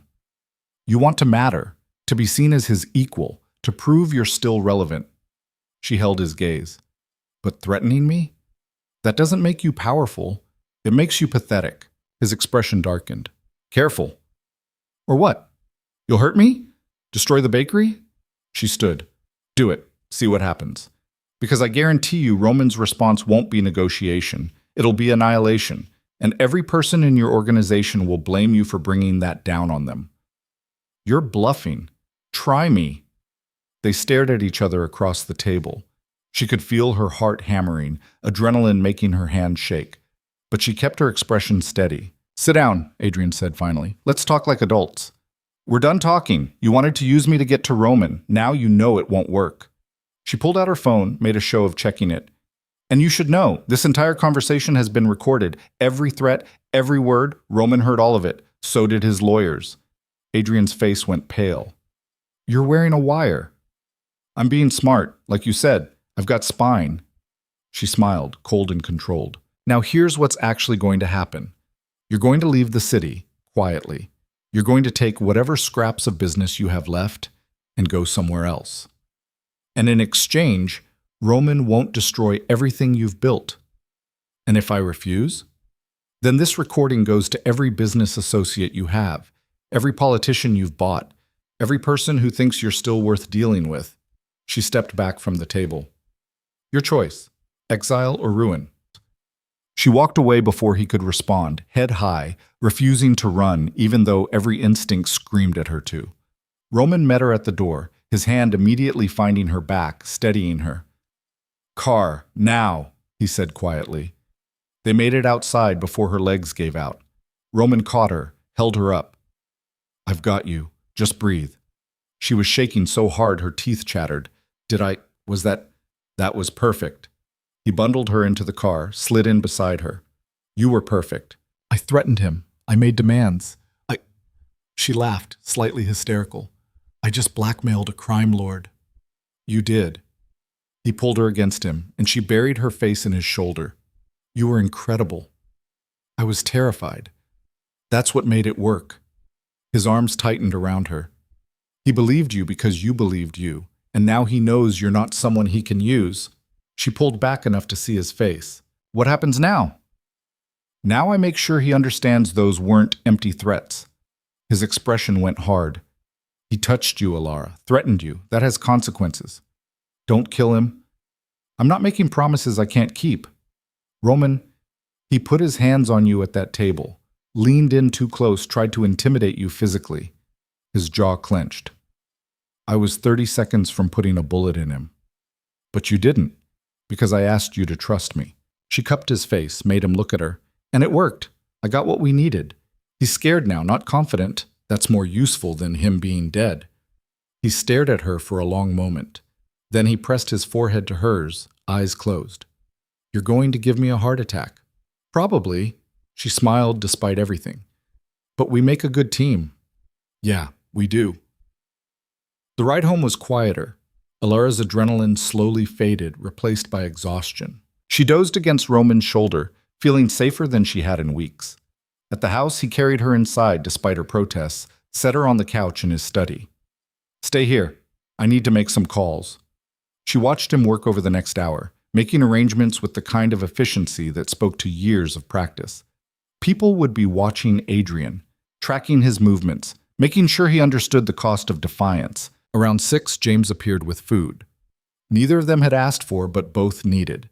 They ate in comfortable silence, the crisis slowly becoming just another day in Roman's complicated life. I need to tell you something, Roman said eventually, setting down his fork. Her stomach dropped. That sounds ominous. It's not. It's just... He paused. When I saw him lean toward you, when I heard him make those threats, I realized something. What? This stopped being an arrangement weeks ago, maybe longer. He met her eyes. I don't know when it happened, but somewhere between the wedding and now, you became real to me. Not a solution to a problem, not a wife in name only, just Alara. Her breath caught. Roman, I'm not asking for anything. I know this isn't what you signed up for, but I needed you to know. He stood, started to move away. I'll understand if you... She grabbed his hand, pulled him back. Stop. Stop what? Stop running away every time you say something real. She stood, moved closer. You think you're the only one who's been feeling this? You think I haven't noticed how different this is from what it was supposed to be? Alara, I was supposed to hate you. You were supposed to be cold and cruel and everything people said you were. Her hands came up to his chest. But you're not. You're protective and careful, and you make me eggs when I'm sad, and you let me control the bakery even though you're paying for it. That's caring. That's real. She looked up at him, and I don't know what to do with it except admit that I feel it too. His hands came up to frame her face, the gesture familiar now, intimate. This is a terrible idea. Probably the worst. We're going to complicate everything. We already have. But he smiled. Actually smiled, and it transformed his face. So what do we do about it? I don't know. She smiled back. Figure it out as we go? That's not much of a plan. It's better than pretending this is still just business. He kissed her then, and it was nothing like their wedding kiss. This was real, desperate, weeks of tension finally breaking. She kissed him back, hands fisting in his shirt, pulling him closer. When they finally broke apart, both breathing hard, he rested his forehead against hers. This changes everything, he said. I know. I'm still going to be overprotective and controlling. I know that too. And I'm still going to do terrible things to keep you safe. As long as you come home to me after. She held his gaze. That's all I ask. I can do that. He kissed her again, softer this time. I can definitely do that. They stood there in his study, holding each other, the crisis with Adrian fading into background noise. Tomorrow would bring new problems. Tomorrow Roman would make good on his threats, and Alara would have to learn to live with the consequences of loving a dangerous man. But tonight, they had this. Honest and real, and more than either of them had expected. It wasn't perfect. It wasn't even close. But it was theirs. And for now, that was enough. The next morning, Alara woke in Roman's bed for the first time, his arm heavy across her waist, his breathing steady against her neck. Sunlight filtered through curtains she'd never noticed before, and for a moment she let herself just exist in the warmth of it. Then her phone buzzed on the nightstand. She reached for it carefully, trying not to wake him. A text from Maya. Bakery inspection passed. We're clear for opening next week. Also, what the hell is happening? Are you okay? Call me. Next week. The bakery would open next week. Everything was finally coming together. Roman stirred behind her, pulling her closer. Too early for phones. Maya says the inspection passed. Good. His voice was rough with sleep. Told you it would. You bribed the inspector, didn't you? I prefer expedited the process. He kissed her shoulder. Same result, less paperwork. She should have been bothered by that. A month ago, she would have been. Now she just rolled over to face him, taking in the softness that only happened when he first woke up, before he remembered to be guarded. We open next week, she said. I know. I have it on my calendar. You have my bakery opening on your calendar? Our bakery. And yes. He brushed hair out of her face. You think I'd miss it? The casual possessiveness in our bakery should have annoyed her. Instead, it just made her chest warm. I need to call Maya back. She's probably freaking out. Later. He pulled her against him. Let her freak out. You're busy. Busy doing what? This. He kissed her, slow and thorough, and she forgot why she'd been worried about anything. They stayed in bed longer than they should have, talking about nothing important, Roman's hand tracing patterns on her hip like he was memorizing the shape of her. Eventually, James knocked with breakfast and enough pointed discretion to make Alara want to disappear into the mattress. He knows, she said after James left. Of course he knows. James knows everything. Roman was already checking his phone, the softness from earlier hardening back into business mode. Adrian left the city last night, took a flight to Miami. So it's over? For now. He set the phone down. I have people watching him. If he comes back, I'll know. And then what? Then I keep my promise to protect you. He looked at her. Whatever that takes. She wanted to argue about the vagueness of whatever that takes, but she was learning to pick her battles. This one wasn't worth fighting. I need to go to the bakery today, she said instead. Final preparations, staff training, all of it. I'll have Thomas drive you. I can drive myself. You can, but you won't. Not negotiable. Security stays, that's not changing. Even though Adrian's gone? Especially because he's gone. Roman stood, started getting dressed. He's not the only person who knows you're important to me now. The wedding made sure of that. The wedding. Their very public, very calculated performance that had somehow become real. Do you regret it? She asked. The wedding. All of this. He paused in buttoning his shirt, looked at her. I regret that you didn't have a choice. I regret that I manipulated the situation to get what I wanted. But do I regret you being here? No. That's not very romantic. I'm not very romantic. He finished with the shirt, came back to the bed. But I'm honest. And honestly, you're the best decision I've made in years. Even though I'm complicated? Especially because you're complicated. He kissed her forehead. I'll be home by 7. Don't work too late. Yes, sir. I like it when you say that. I'm sure you do. She threw a pillow at him. Get out of here before James comes back and I die of embarrassment. He left laughing, which felt like its own kind of victory. The bakery was chaos when Alara arrived. Her new staff, 6 people she'd hired and was now responsible for, were trying to familiarize themselves with equipment that was shinier and more expensive than anything they'd worked with before. She spent the morning training them, showing them her parents' recipes, trying to explain that this place was supposed to feel like home, not a showroom. Your husband really went all out, said Maria, a woman in her 40s who'd been baking for 20 years. This equipment is restaurant grade. Better, even. He doesn't do things halfway. Clearly. Maria gave her a knowing look. You doing okay with all this? It's a lot. It is, Alara admitted. But it's good. It's exactly what my parents wanted, just bigger. They'd be proud. The words hit harder than expected. She had to turn away, pretend to check on something in the back, before she could trust her voice again. Maya showed up around noon with sandwiches and questions. Okay, spill, she said once they were alone in the office. You've been married for what, 5 weeks? And you're already doing that thing where you get soft when you talk about him. I don't get soft. You absolutely do. It's disgusting and adorable, and I need details immediately. Alara found herself telling Maya everything, or at least an edited version of everything. The confrontation with Adrian, Roman's protectiveness, the way things had shifted from transactional to real. So you're actually falling for him, Maya said when she finished. I don't know if I'd call it that. What would you call it? Alara thought about Roman's hands on her face, his voice when he said her name, The way he looked at her like she mattered more than anything. I'd call it terrifying. But good terrifying or run away while you still can terrifying? Both, probably. She smiled despite herself. But I'm not running. Good, because I've never seen you this happy. And if he's the reason, I'm willing to overlook the whole crime lord thing. That's very generous of you. I'm a generous person. Maya stood, started gathering their trash. When's the opening? Saturday, 11 a.m. I'll be here at 9 to help set up. You don't have to. I want to. Maya hugged her, quick and fierce. This is a big deal, Ilara. Your parents' legacy, your new life, all of it. I'm not missing it. After Maya left, Ilara spent the rest of the day finalizing details.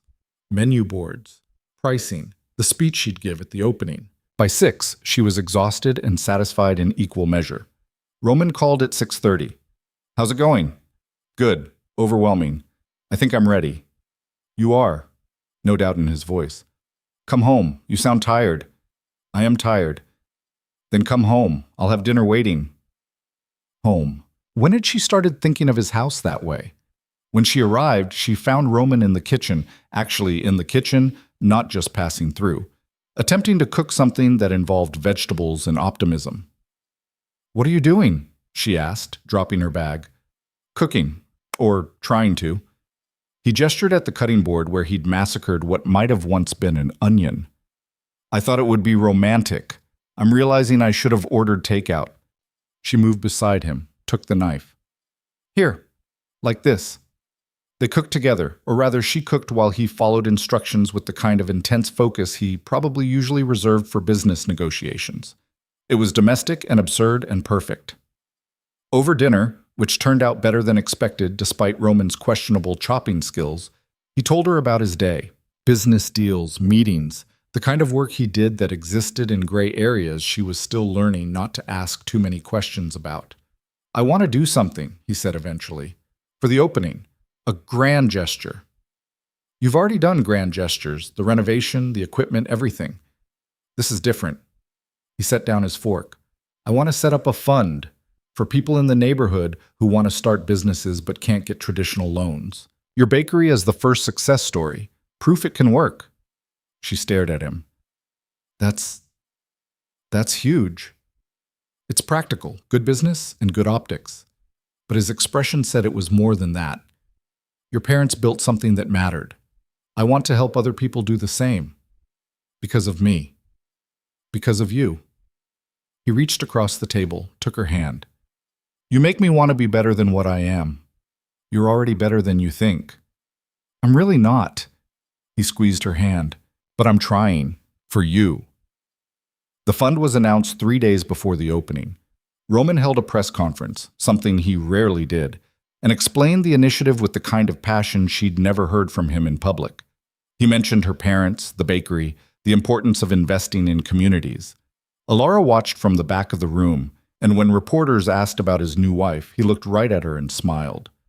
She's the reason for all of this, he said. Everything I'm doing because she showed me there's more to legacy than power. The clip went viral. By evening, her phone was exploding with messages from people she hadn't talked to in years, all congratulating her, asking questions, wanting to know how she'd changed Roman Vex. I didn't change him, she told Maya that night. He was always capable of this, he just needed a reason. And you're his reason. I guess so. That's a lot of pressure. It was. But it was also the kind of pressure that felt purposeful. The day before the opening, Marcus showed up at the bakery. Ilara saw him through the window, pacing outside like he couldn't decide whether to come in.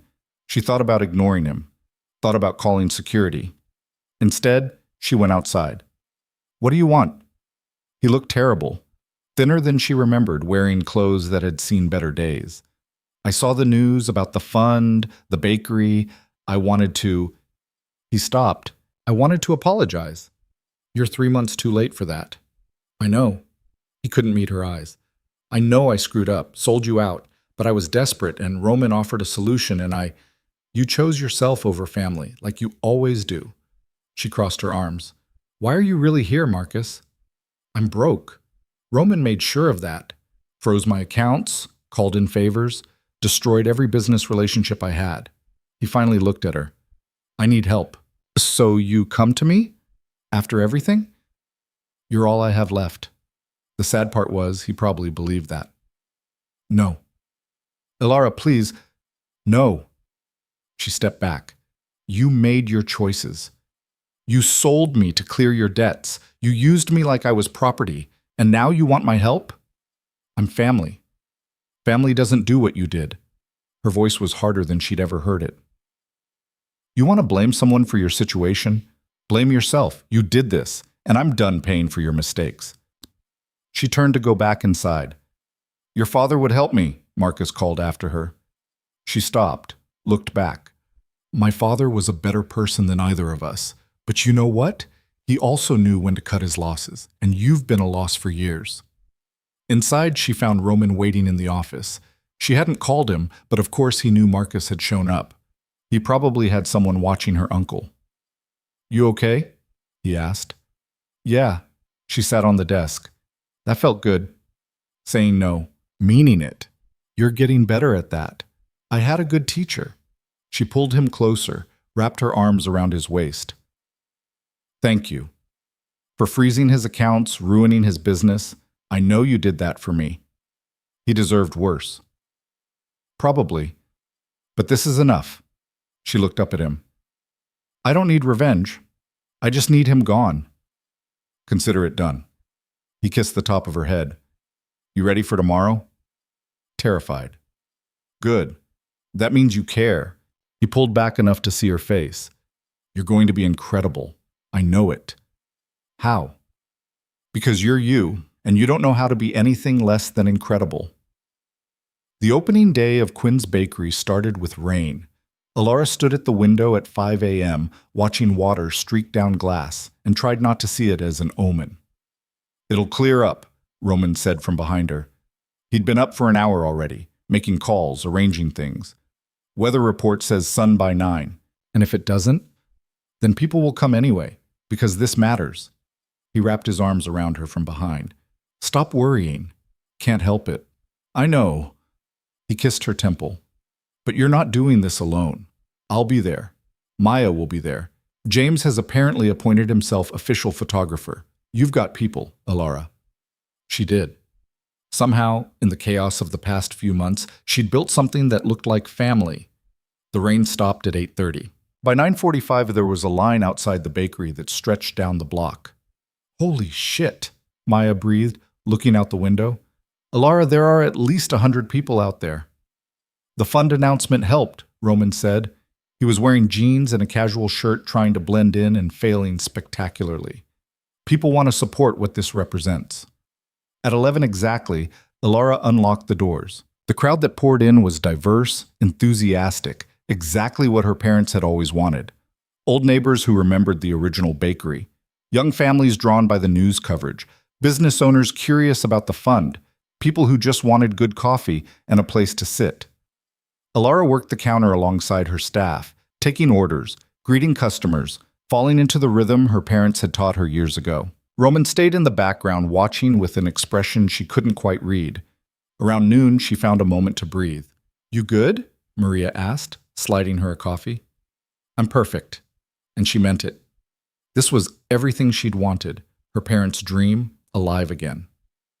The day passed in a blur of customers and conversations and the smell of fresh bread. By 4, they'd sold out of nearly everything. By 5, the crowd had thinned to a manageable handful. Roman appeared at her elbow. Come on, I want to show you something. He led her upstairs to the apartment above the bakery, the one she'd lived in during those terrible weeks after her parents died.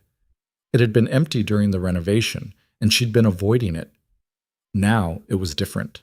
New furniture, fresh paint, her parents' photographs on the walls alongside new ones, of her, of the bakery, of this new life she was building. What is this? She asked. Yours, if you want it. Roman stood in the doorway. I know living at the house is complicated.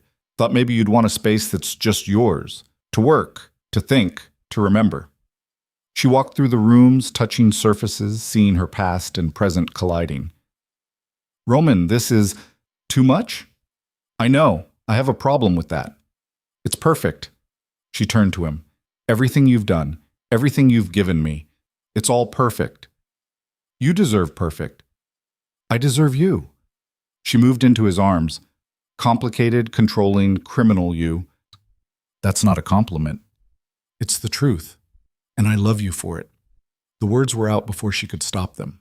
Roman went very still. What? I love you. Saying it again felt easier. I don't know when it happened. Probably somewhere between you saving the bakery and learning to cook terrible dinners. But I do. I love you. He stared at her like she'd offered him something impossible. You shouldn't. Probably not. But I do anyway. I'm not good, Ilara. I'm not the kind of man you should... You're exactly the kind of man I should love. Because you're real with me. Because you try. Because you make me want to be braver than I am. She reached up, cupped his face. I love you, Roman Vex. Deal with it.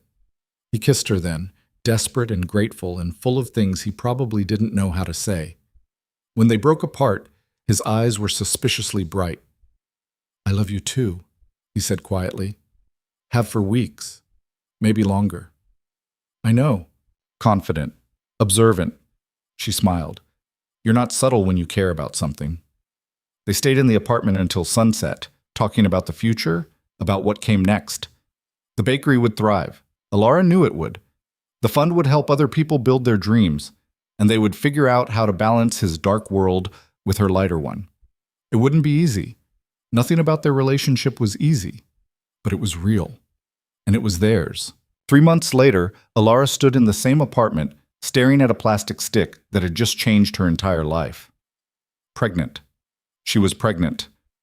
Roman found her there 20 minutes later, still holding the test, still processing. Ilara, what's... He saw the test, went very pale. Is that... Positive, 2 minutes ago.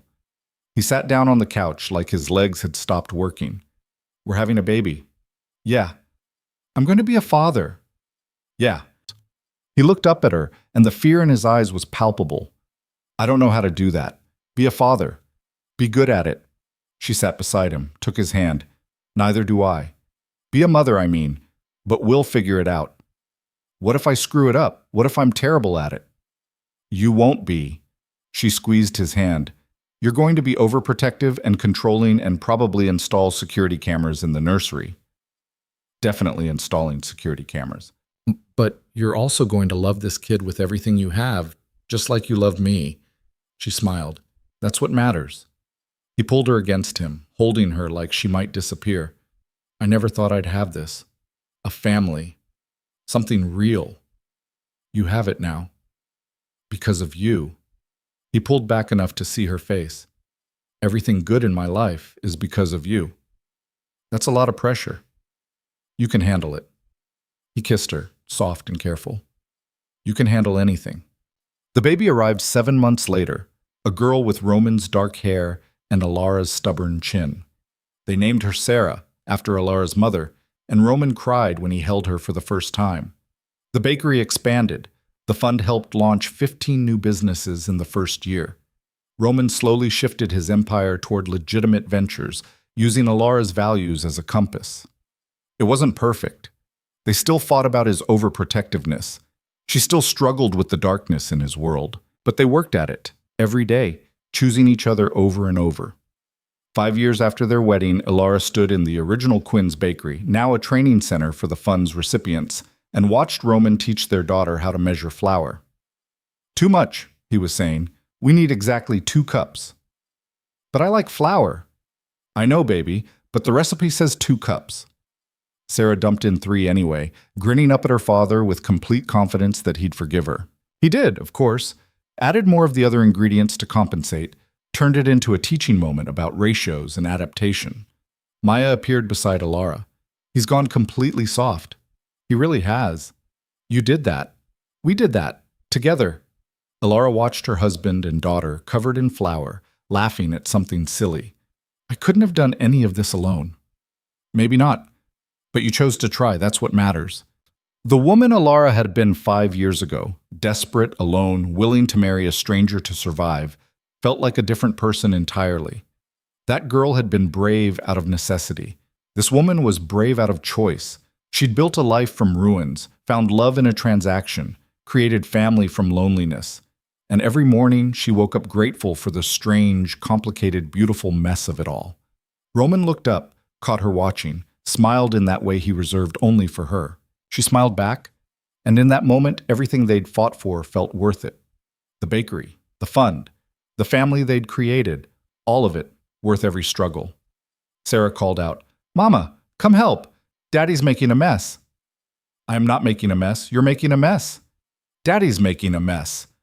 Alara joined them, laughing, and together they finished the bread that would probably turn out terrible, but would taste perfect anyway, because they'd made it together. Outside, the neighborhood bustled with life. Businesses thriving, families growing, the community her parents had loved transformed by the foundation she and Roman had built. Inside, flower-covered and happy, Alara Quinn-Vex held her daughter and kissed her husband and knew with absolute certainty that this was exactly where she was meant to be. Not because it was easy, not because it was perfect, but because it was real, and it was earned, and it was hers, and that made all the difference.